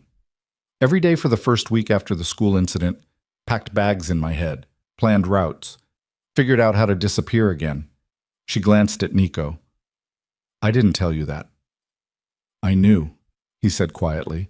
"Saw you looking at Evan like you were memorizing him, like you were preparing to say goodbye to this life." "What stopped you?" Dr. Marsh asked Claire. "Him," she gestured to Nico. "Watching him choose us over his instincts every single day, calling his therapist instead of his old contacts, trusting federal agents instead of taking matters into his own hands." Her voice cracked. "He proved that change isn't just possible, it's sustainable, even under the worst pressure." Dr. Marsh turned to Nico. "How does it feel to hear that?" "Terrifying, because it means the stakes are even higher now. If I slip, if I make one wrong choice, I don't just lose my family, I destroy her trust in the possibility of change." He leaned forward. "But also freeing, because for the first time, I believe I actually deserve this, that I've earned the right to be here." "That's significant growth from our early sessions," Dr. Marsh observed. "Do you remember what you said the first time you came to see me? That I wanted to change, but didn't know if I could.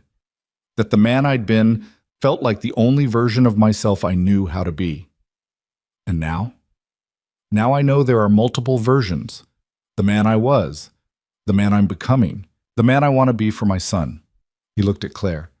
"The man I want to be for her, if she'll let me." Dr. Marsh made a note.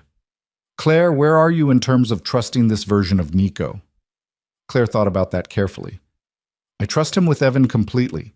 Trust that he'll protect our son, put his needs first, be the stable presence Evan deserves." She paused. "But trusting him with my heart again? That's harder." "What makes it hard?" "Fear that this is temporary, that stress or conflict will bring back the old Nico, that I'm setting myself up for devastation." She twisted her hands together. "I left because I couldn't survive that relationship. Can't go through that pain again." "What would help you feel safer taking that risk?" "I don't know. Time, maybe. More evidence that this isn't just him performing change, but actually being changed." Nico spoke quietly. "What if I can't prove it to your satisfaction? What if no amount of time or evidence is enough because the fear is too deep?" The question hung in the air. Claire felt tears prick her eyes because he'd articulated her worst fear, that she was too damaged to ever trust fully again. "I don't know," she admitted. "Maybe we just keep doing what we're doing, co-parenting, living together, being friends who used to be married. Is that enough for you?" "It has to be, for now, Doctor." Marsh leaned back. "I'm going to challenge you both. Claire, you're protecting yourself from potential pain by refusing to be vulnerable. That's understandable given your history, but it also means you're preventing the possibility of real intimacy. I'm being plenty intimate. We live together, raise a child together. You're being functionally intimate, not emotionally. You're keeping yourself at a safe distance even while sharing space." Dr. Marsh turned to Nico. "And you're accepting that distance because you feel like you don't deserve to ask for more, like you have to earn your way back into her heart through perfect behavior." "Don't I?" "Perfect behavior is a performance. It's unsustainable. What Claire needs isn't perfection, it's authenticity. The real you, flaws and struggles included, choosing her every day." "I am being authentic. Are you? Or are you being the version of yourself you think she needs you to be?" Nico was quiet for a long moment. "I'm terrified that if she sees the real me, the one who still struggles with rage, who still has violent impulses, who still wants to solve problems with force, she'll confirm that I'm exactly who she ran from." And Claire, Dr. Marsh continued, you're terrified that if you let yourself love him fully, he'll confirm your worst fears by reverting to old patterns. Yes. So you're both protecting yourselves from hypothetical pain by avoiding real connection. Do you see the problem?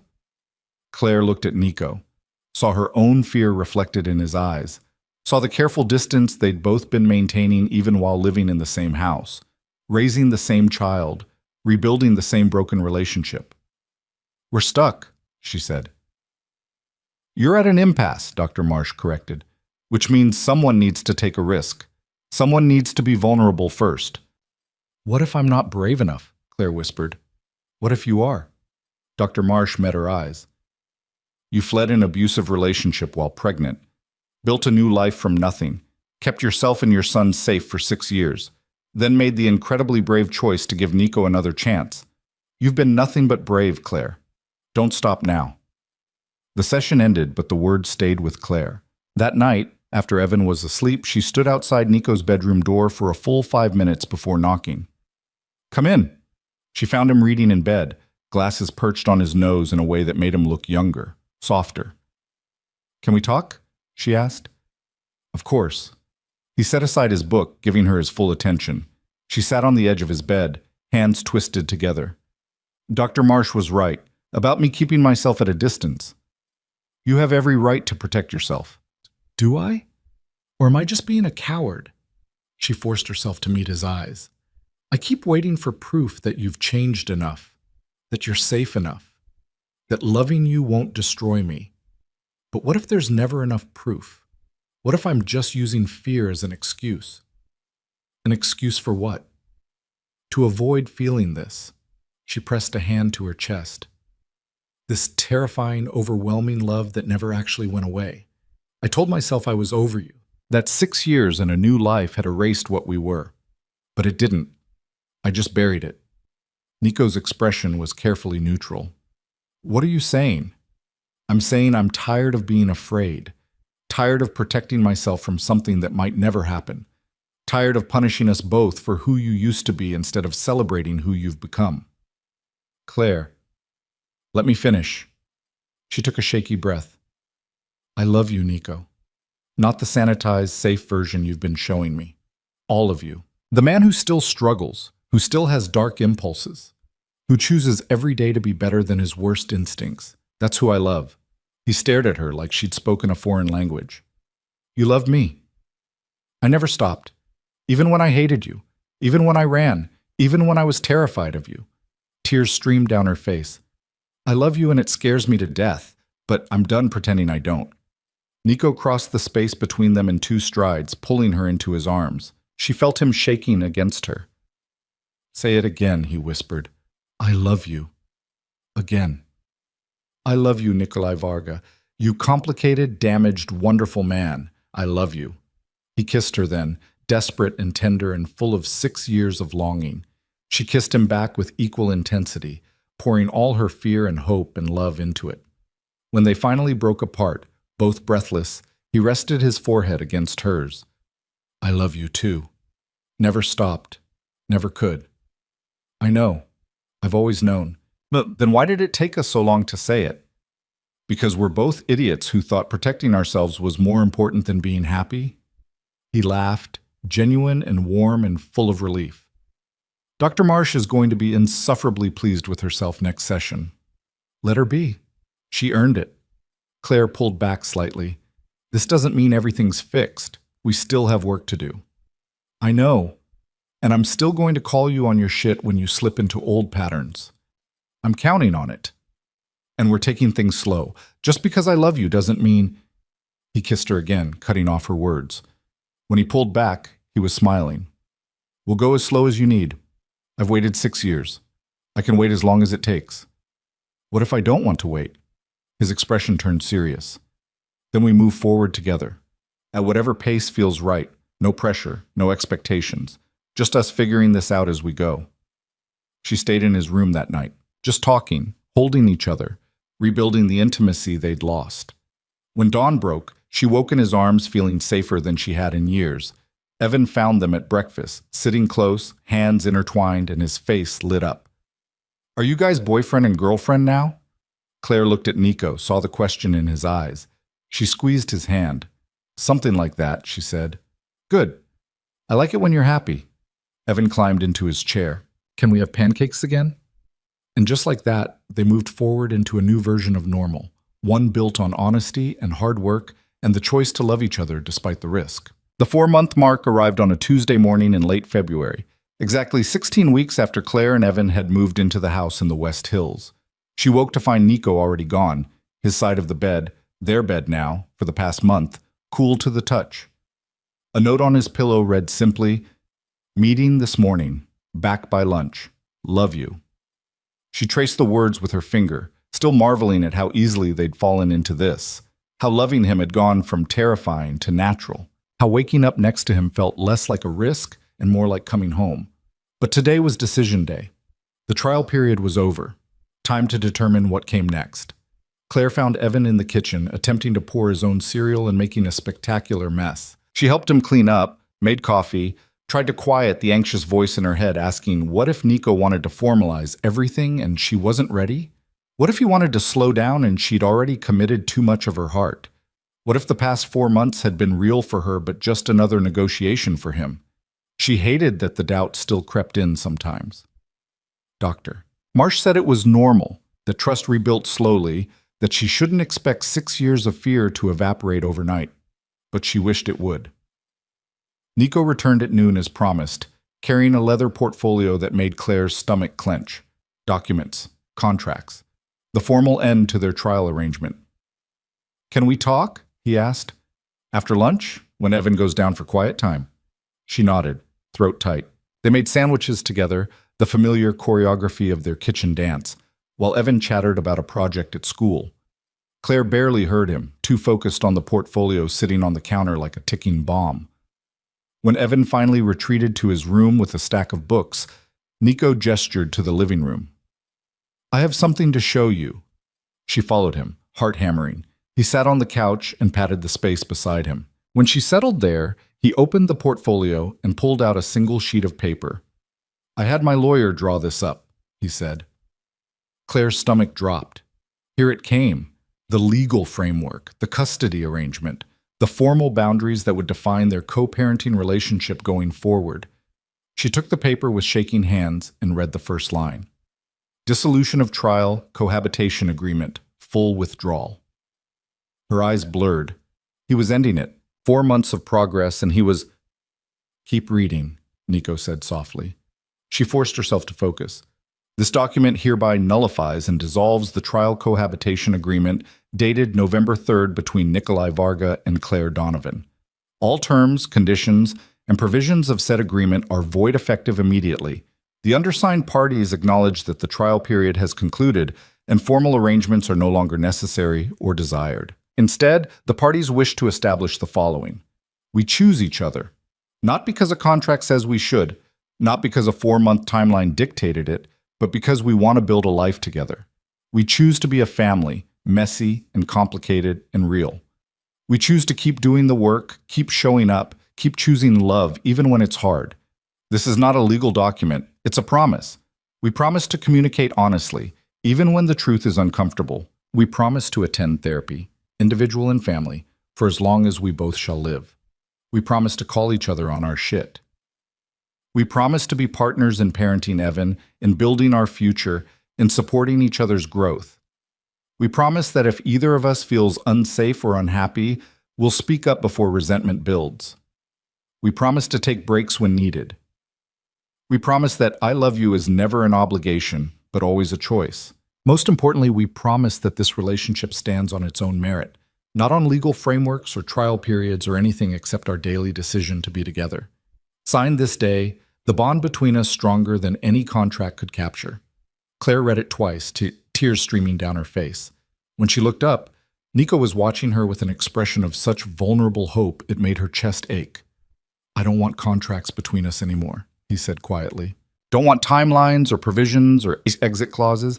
I just want you, for as long as you'll have me, in whatever way feels right. Nico, let me finish. He took her hands. These 4 months taught me something. I don't need a trial period to know I want to spend my life with you. Don't need proof or guarantees.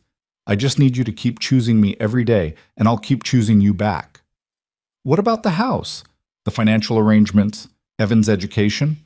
All of that continues. But not because a contract says so, because we're a family and families take care of each other. He squeezed her hands. I put the house in your name last week. Evan's education fund is in a trust you control. If you want to leave tomorrow, you can. You're not trapped here by money or legal obligations. Her breath caught. You did what? Made sure you're protected. Made sure you never have to stay because you can't afford to leave. His voice was steady. You stay because you want to, or you don't stay at all. That's insane. She stood abruptly, pacing. You can't just give me a house. Can't just... Nico, that's worth over $1 million. And you're worth everything, you and Evan. He remained seated, letting her process. I don't want you to feel owned. Don't want money to be leverage. So I'm removing it from the equation. What if I take Evan and run? What if I sell the house and disappear? Then I'll be devastated. But I still won't regret giving you the freedom to choose. He met her eyes. This only works if you're here by choice, Claire. Real choice. Not because you're financially dependent or legally bound. She stared at him. This man who'd once thought love meant possession, now offering her complete freedom. The growth, the change, it was staggering. You're serious? Completely. What brought this on? He stood, moving to the window. Vulkoff's trial starts next week. I've been thinking a lot about that time, about how close we came to losing everything. And I realized I was still operating from fear, still trying to lock down our relationship with contracts and frameworks because I was terrified you'd leave. I'm not going anywhere. I know. But I needed you to know you could. That you're not here because I trapped you in a beautiful cage. You're here because you choose to be. He turned back to face her. Doctor, Marsh asked me last session what I was most afraid of. I said losing you. She said that's not actually what I feared. I feared you never truly choosing me. That you'd stay out of obligation or convenience, but never really be mine. So this is about assuaging your fears? No, it's about proving to you that I've changed, that I understand love isn't ownership. He crossed back to her. You've been waiting for me to slip, to revert to controlling behavior. This is me showing you that I won't, that I can hold you with an open hand. Claire felt something break open in her chest. All the fear she'd been carrying, all the waiting for the other shoe to drop. It cracked and fell away. I don't want to leave, she whispered. I know. I want to stay. Want to build this life with you. Want to see where this goes. Then stay. Not because of contracts or money or fear, just because you want to. She kissed him then, pouring all her love and gratitude and remaining fear into it. When they broke apart, she was laughing and crying at the same time. You're insane, you know that, right? No one just gives away a house. I'd give away everything if it meant you felt safe with me. I do feel safe. Finally, after all this time. She pressed her forehead to his. But I have conditions. Name them. We get married again, properly this time. Not some rushed courthouse thing, but an actual wedding where we make promises we both understand. His eyes widened. You want to marry me? Eventually, when we're both ready, when it feels right. She pulled back to look at him. And we do it as equals. You don't get to make unilateral decisions about our future, even generous ones. We discuss things. Decide together. Agreed. And you keep going to therapy. Keep doing the work.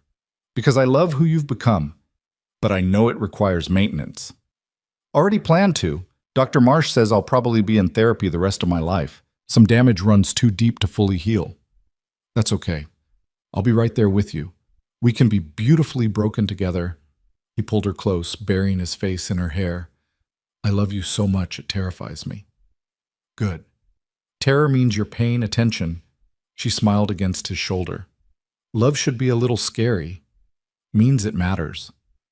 They stood like that until Evan burst into the room, declaring quiet time over and demanding they play dinosaurs. They spent the afternoon on the living room floor, building prehistoric worlds from blocks and imagination, and Claire thought this was what she'd been missing all those years ago.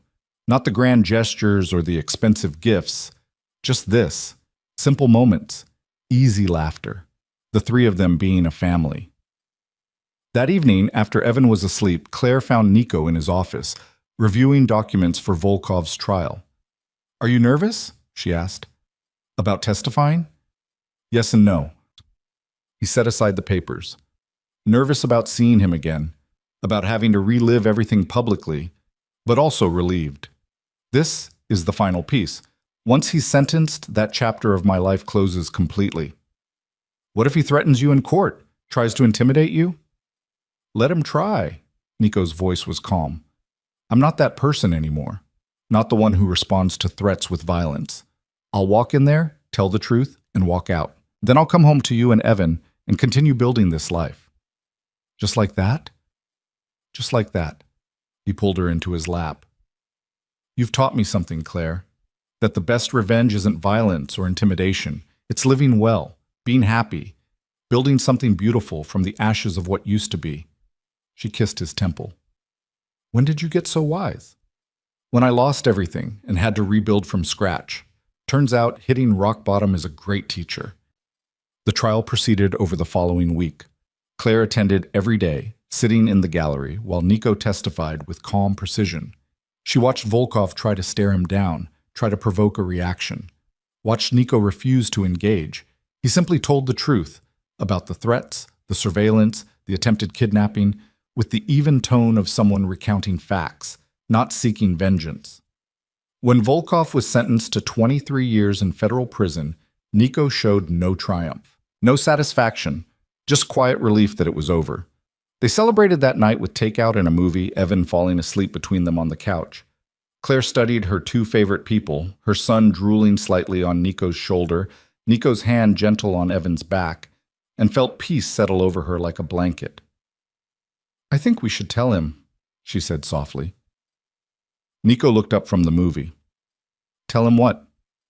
That you're his father, that we used to be married. The whole truth, age-appropriate version. Are you sure? Dr. Marsh said we could wait until he was older. I know, but he keeps asking questions about why Nico lives here, about whether we love each other. He's smart enough to know something's going on. She stroked Evan's hair. And I don't want him to learn the truth by accident. Want us to control the narrative. When? This weekend. We'll sit him down together, explain everything, answer his questions. Nico was quiet for a long moment. What if it changes how he sees me? What if knowing I used to be... He's 6. He doesn't care about your past. He cares that you make him pancakes and know everything about dinosaurs and give the best piggyback rides. She met Nico's eyes. You're his dad in every way that matters. Making it official won't change that. They told Evan on Saturday morning over breakfast. Claire had rehearsed the conversation a dozen times in her head, but when the moment came, the words felt inadequate. Baby, Nico and I need to talk to you about something important, she began.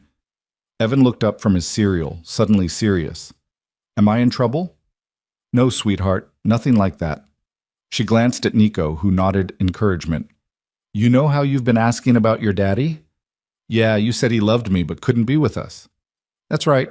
Well, things have changed. Your daddy has been with us this whole time. Evan's brow furrowed in confusion. Then his eyes went wide. Nico? Yes, Nico said, his voice rough with emotion. I'm your dad, Evan. I didn't know about you until a few months ago, but I've loved you from the moment I found out you existed. So you're not just Mom's friend? I'm your father, and I used to be married to your mom a long time ago. We had some problems and she had to leave, but now we're working things out. Nico crouched beside Evan's chair. I know this is confusing. You can ask us anything you want. Evan processed this with the straightforward logic of childhood. So I don't have to call you Nico anymore? I can call you Dad? Claire watched Nico's face crumple slightly before he got it under control. If you want to. Only if you want to. I want to. Evan threw his arms around Nico's neck. I always wanted a dad, and you're the best one. Nico held their son, tears streaming down his face, and Claire felt her own vision blur. This moment, this simple, perfect moment, was worth every fear she'd overcome to get here. Does this mean we're a real family now? Evan asked. We've always been a real family, Claire said. Now we're just being honest about it. The conversation continued over the next few days as Evan processed the information and came up with new questions. Why did Mom leave? Where did Nico go? Why didn't they tell him sooner? They answered everything as honestly as they could, keeping the explanation simple and age-appropriate. Sometimes grown-ups make mistakes, Claire explained. Dad and I both made choices that hurt each other, so we had to spend time apart, learning and growing. But we never stopped loving each other, and we never stopped loving you. Even when you didn't know about me, Evan asked Nico. Even then, I loved the idea of you, the possibility of you. And when I met you for real, it was like finding a part of myself I didn't know was missing. Evan seemed satisfied with this. Within a week, Nico had become Dad, so naturally it was like he'd always been called that. And Claire watched her son flourish under the certainty of having two parents who loved him, who were present, who showed him every day what healthy love looked like. March brought unexpected warmth to Portland. Cherry blossoms bloomed early, painting the city in shades of pink and white. Claire started taking on bigger legal cases, building the career she'd always wanted. Nico expanded his investment firm, bringing her in as a consultant on several deals. They fell into rhythms that felt sustainable, work and parenting and therapy and date nights where they rediscovered each other without the weight of their history crushing them. One evening, Claire came home to find the house dark except for candles leading from the front door to the backyard. She followed them, heart pounding, and found Nico standing beside a table set for two, fairy lights strung through the trees, soft music playing. "What's this?" she asked. "A do-over." He pulled out her chair. "Our first date was at that pretentious restaurant where I spent the whole time trying to impress you with money and power. I want to try again." "Where's Evan?" "Sleep over at Mason's house. We have the whole evening." He sat across from her. "I made dinner myself. Fair warning, it might be terrible. I'm still learning to cook things more complicated than pancakes." But the meal was perfect. Simple pasta, fresh bread, a salad that was slightly overdressed but made with love. They talked for hours, about everything and nothing, and Claire realized this was what had been missing from their first relationship. This easy intimacy, this lack of performance. "I have something for you," Nico said as they finished dessert. "Nico, you don't need to keep... It's not what you think." He pulled out a small box and Claire's breath caught. "Before you panic, it's not an engagement ring. We agreed we're not ready for that." She opened the box to find a delicate silver necklace with a small pendant, 3 interconnected circles. "It represents the 3 of us," Nico explained, "separate but connected. Each whole on our own but stronger together." He took the necklace, moved behind her to clasp it. "I wanted you to have something that reminds you we're in this together, that you're not alone anymore." Claire touched the pendant, feeling its weight settle against her heart. "It's perfect. There's an inscription." He returned to his seat. "Read it." She turned the pendant over. In tiny script, "We choose each other." The tears came then, overwhelming and cathartic. Nico moved to hold her, and she clung to him, crying out 6 years of pain and fear and lonely nights. He held her through it all, whispering reassurances, and when she finally calmed, she felt lighter, unburdened. "I'm ready," she said. "For what?" "To stop waiting for the other shoe to drop. To stop protecting myself from something that's not going to happen." She pulled back to look at him. "I'm ready to be all in. No more hedging, no more escape plans. Just us, building this life together." "You're sure?" "Completely." He kissed her then, slow and deep, and she felt the last of her walls crumble. When they made love that night, it felt like a new beginning. Not the desperate passion of their youth, but something deeper, more sustainable, built on trust and respect and the daily choice to keep showing up. Summer arrived with long days and warm nights. Evan finished first grade with honors, already talking about what he wanted to be when he grew up. Paleontologist one day, astronaut the next, chef the day after that. They took a family vacation to the Oregon coast, building sandcastles and flying kites and being gloriously, mundanely normal. One evening, watching Evan chase waves while the sun set over the Pacific, Nico pulled Claire close. "I want to show you something when we get home," he said. "What kind of something?" "A surprise. A good one, I promise." The drive back to Portland felt longer than usual, Claire's curiosity building. When they finally pulled into the driveway, Nico led her to his office while Evan got ready for bed. "I've been working on something," he said, unlocking a drawer. "A project that started as therapy homework and became something more." He pulled out a leather-bound book and handed it to her. She opened it to find pages and pages of photographs. Not surveillance photos this time, but family moments. Evan's first day at Westmon, the three of them making cookies. Therapy sessions captured in candid shots, park visits, bedtime stories. Ordinary moments made extraordinary by the love shining through them. But it wasn't just photos. Between the images, Nico had written journal entries, letters, reflections on their journey. December 3rd, today Evan called me Dad for the first time without prompting. I had to leave the room to cry. Claire found me and just held me. Didn't say anything, just held me. This is what love feels like. January 15th, bad day. Wanted to handle a business dispute the old way. Called Dr. Marsh instead. She talked me down. Then Claire made me hot chocolate and let me vent. I'm learning that strength isn't suppressing emotion, it's having safe places to express it. February 28th. Vulkoff sentenced today. Thought I'd feel triumph. Instead, just relief. Claire held my hand through the whole thing. When it was over, she said she was proud of me. I'm still not sure I deserve that, but I'm trying to. April 10th, Evan's school play. He was a tree. The proudest tree in theatrical history. Claire cried. I cried. We're becoming the sappy parents we used to mock. I wouldn't change a thing. Claire read through tears, watching their story unfold through Nico's eyes. Seeing his growth, his struggles, his overwhelming love for their little family. The last entry was dated that morning, June 20th. We're at the beach. Claire doesn't know I've been working on this book. It's almost complete. Just one more thing to add. The most important thing. She turned the page and found a photograph of the three of them from earlier that day, laughing in the surf. Below it, in Nico's careful handwriting, "This is my family. Not the one I was born into or the one I destroyed through my own violence. The one I chose. The one that chose me back." Claire, if you're reading this, know that every page, every photo, every word, it's my promise. To keep choosing you. To keep doing the work. To be the man you and Evan deserve. I love you. I love him. I love this life we're building, and I will spend every day of my life proving I'm worthy of it. She closed the book carefully, too moved to speak. Nico watched her with anxious hope. Dr. Marsh suggested I create a visual reminder of why change matters, he said. Something I could look at when old patterns try to resurface. This is that reminder, but I want you to have it. Want you to know that I see us, really see what we've built. Claire set down the book and kissed him, poured all her love into it.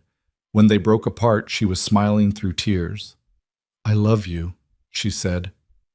Not despite your past or because you've changed. I love all of you, the broken parts and the healed parts, and the parts still under construction. That's a lot of parts. I know, lucky for you, I'm patient. She picked up the book again. This is the most beautiful gift anyone's ever given me. The house was worth more. This is worth everything. She traced the leather cover. Because it shows me who you are when no one's watching, shows me the work you're doing, the person you're becoming. They stood in his office, holding each other, while their son slept peacefully down the hall. And Claire thought about the note she'd written 6 years ago, about darkness and fear, and the impossible choice to leave. About how that choice had led them here, to this moment, this love, this second chance. Sometimes the bravest thing was running, and sometimes it was standing still and letting love find you again. Autumn came with its riot of color, Portland living up to its reputation for beautiful falls. On a crisp October morning, Nico woke Claire with coffee and a nervous smile. I need to ask you something, he said. That's a dangerous way to start a conversation. He pulled a small box from his pocket, and Claire's heart stopped. But when he opened it, instead of a ring, she found a key. It's to the office downtown, he explained, the one on the 14th floor with the view of the river. I had it renovated for you. Space for your legal practice, conference room for client meetings, everything you need to build the career you've always wanted. She stared at the key, overwhelmed. Nico, before you argue that it's too much, let me explain. You're brilliant. You've been hiding that brilliance doing piecemeal consulting work because you couldn't risk the exposure of a real practice. But you don't have to hide anymore. You can be Clare Donovan, attorney at law, or Claire Varga if you want, or any name you choose. But you can stop shrinking yourself to stay safe. This is about more than an office. It's about you reclaiming everything you gave up when you ran. Your career, your name, your future. He pressed the key into her palm. I can't give you back the 6 years you lost, but I can help you build the next 60. She looked at the key, feeling its weight. Her own practice, her own space, her name, whichever one she chose, on the door. I want to be Claire Varga, she said suddenly. You don't have to. I want to. Want to reclaim that name, take back what it means. She met his eyes. I was Claire Varga when I was powerless. Want to be Claire Varga now that I'm strong. Show the world, show myself that I'm not running anymore. Nico pulled her into his arms, and she felt him shaking. You're incredible. Do you know that? I'm learning. They visited the office that afternoon, Evan running through the empty rooms, declaring which one should be the dinosaur room, which one the spaceship room, completely missing the point, but making them laugh anyway. Claire stood at the window, looking out over the city she'd fled from and returned to, and felt something settle in her chest. She was home. Finally. Truly home. The holidays brought new traditions. Thanksgiving with just the three of them, cooking together and being grateful for second chances. Christmas with a tree Evan insisted on decorating entirely in dinosaur ornaments. New Year's Eve falling asleep on the couch at 9 p.m. because parenting a 7-year-old was exhausting in the best possible way. And through it all, the steady work of being a family. The therapy sessions that kept them honest. The hard conversations about boundaries and triggers and old wounds that still ached sometimes. The daily choice to love each other even when it was difficult. On Valentine's Day, a year and 3 months after that first coffee shop meeting, Nico took Claire back to that same coffee shop. They sat at the same table, drinking the same drinks, and he pulled out a letter. You wrote me a note 6 years ago, he said. 8 words that changed my life. I'd like to respond, if that's okay. She nodded, unable to speak. He read, Claire, you were right about everything. I was drowning in darkness and pulling you down with me. You saved yourself by leaving. In doing so, you saved me too. Gave me the wake-up call I needed to become someone worthy of you. I spent 3 years rebuilding myself. Then I spent 4 months proving it to you. But this last year? This has been about us building something new, not fixing what was broken, but creating something that never existed before. A partnership, a family, a love built on choice, not need. You said you couldn't raise a child in my darkness. Look at what we've built instead. A home full of light. Thank you for running. Thank you for coming back. Thank you for giving me the chance to love you the right way. I choose you, Claire, every day, for the rest of my life, if you'll have me. He set down the letter and pulled out another small box. This time it held a ring, simple, elegant, exactly her style. I'm not asking you to marry me right now, he said quickly, unless you want to, but I'm asking if you'll consider it. If you'll let me spend my life proving I'm worth the risk. Claire looked at the ring, then at the man offering it. The man who'd been a monster and a victim and now was simply human, flawed and trying, broken and healing. Hers. Yes, she said. Yes, you'll consider it, or yes, I'll marry you, you idiot. She was laughing and crying at the same time. Yes to all of it, the practice and the partnership and the future. Yes to choosing you every day. Yes to building this life together. He slid the ring onto her finger with shaking hands, and she pulled him into a kiss that tasted like coffee and promise and new beginnings. They married in May, a small ceremony in the backyard of their home. Evan served as ring bearer, taking his job with utmost seriousness. Dr. Marsh officiated because who better than the woman who'd helped them rebuild? Agent Morrison attended, having become an unlikely friend. A handful of Nico's business associates who knew nothing of his past. Claire's small circle of colleagues from her new practice. No Varga family, no ghosts from the old life. Just the people who mattered in this new one. When Nico said his vows, promises about communication and therapy and choosing love every day, Claire thought about how far they'd come. From a broken marriage built on obsession to this partnership built on respect. From running scared to standing still. From darkness to light. "I choose you," Nico said, echoing the words engraved on her necklace. "Today and every day after." "I choose you too," Claire responded. "Not because I have to, because I want to." They sealed it with a kiss while Evan cheered and threw flower petals with more enthusiasm than accuracy, and Claire thought this was what happy looked like. Not perfect, not without scars, but real and hard-won and worth every risk. That night, after the guests had left and Evan was asleep, Claire found Nico in what used to be his office but was now their library. He'd built shelves that held both their books, mixed together so you couldn't tell where his collection ended and hers began. "I have something for you too," she said. "We agreed no gifts." "It's not a gift, it's a document." She handed him a manila folder. He opened it to find adoption papers. Legal documents making official what had been true in their hearts, that Evan was his son in every way that mattered. "You're already on his birth certificate," Claire explained. "We did DNA tests when this started. But I wanted the legal adoption too. Wanted it official that you chose to be his father. That it's not just biology, but intention." Nico read through the papers, tears streaming down his face. "When did you—" "Filed them last month. The judge approved them yesterday. You just need to sign." She handed him a pen. "Make it official that we're a family?" He signed with shaking hands, and she countersigned as witness.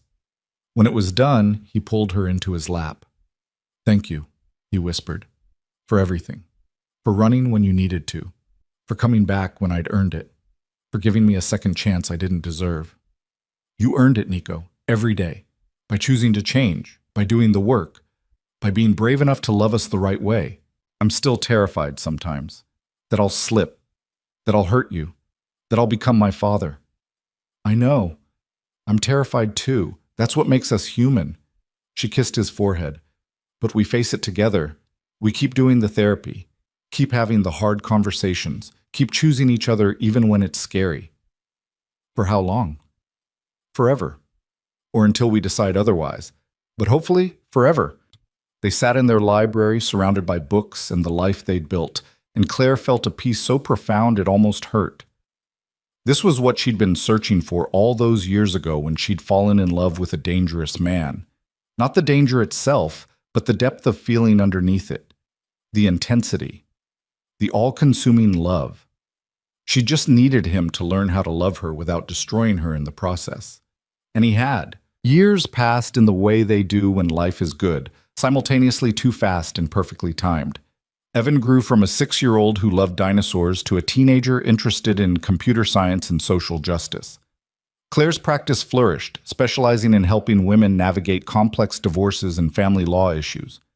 Nico's investment firm became known for ethical investing and supporting businesses run by formerly incarcerated people trying to start over. They had hard days, moments when old patterns threatened to resurface. Times when Claire's trauma was triggered by something innocuous and she had to work through panic attacks. Times when Nico struggled with controlling impulses and had to excuse himself to call Dr. Marsh. But they faced it together, did the work, kept choosing each other. On their 5th wedding anniversary, Nico surprised Claire with a trip to the original coffee shop. They sat at their table, now marked with a small plaque reading "Reserved for the Vargas," courtesy of the owner who'd learned their story and found it romantic. 5 years, Nico said, plus the year before we married, plus the original 2 years before you left. That's 8 years total of us figuring this out. Worth every second, Claire said. Even the bad ones? Especially the bad ones. They taught us how to fight fair, how to repair, how to choose each other even when it's hard. She laced her fingers through his. I wouldn't trade any of it. Not even the 3 years we were apart? Not even those. Because they taught me I could survive without you. Which meant, when I came back, it was from strength, not need. He raised his coffee cup. To us. To choices. To building lives from the ashes of who we used to be. She clinked her cup against his. To us. Today and every day after. They left the coffee shop hand in hand, walking into whatever came next. Not perfect, not without scars, but whole. Together. Home. And in that moment, walking through Portland's streets with the man she'd run from and returned to, Claire thought about that note she'd written so long ago. 8 words that had changed everything. She'd been right. She couldn't raise a child in his darkness, but she could build a family in the light they'd created together. And that made all the difference.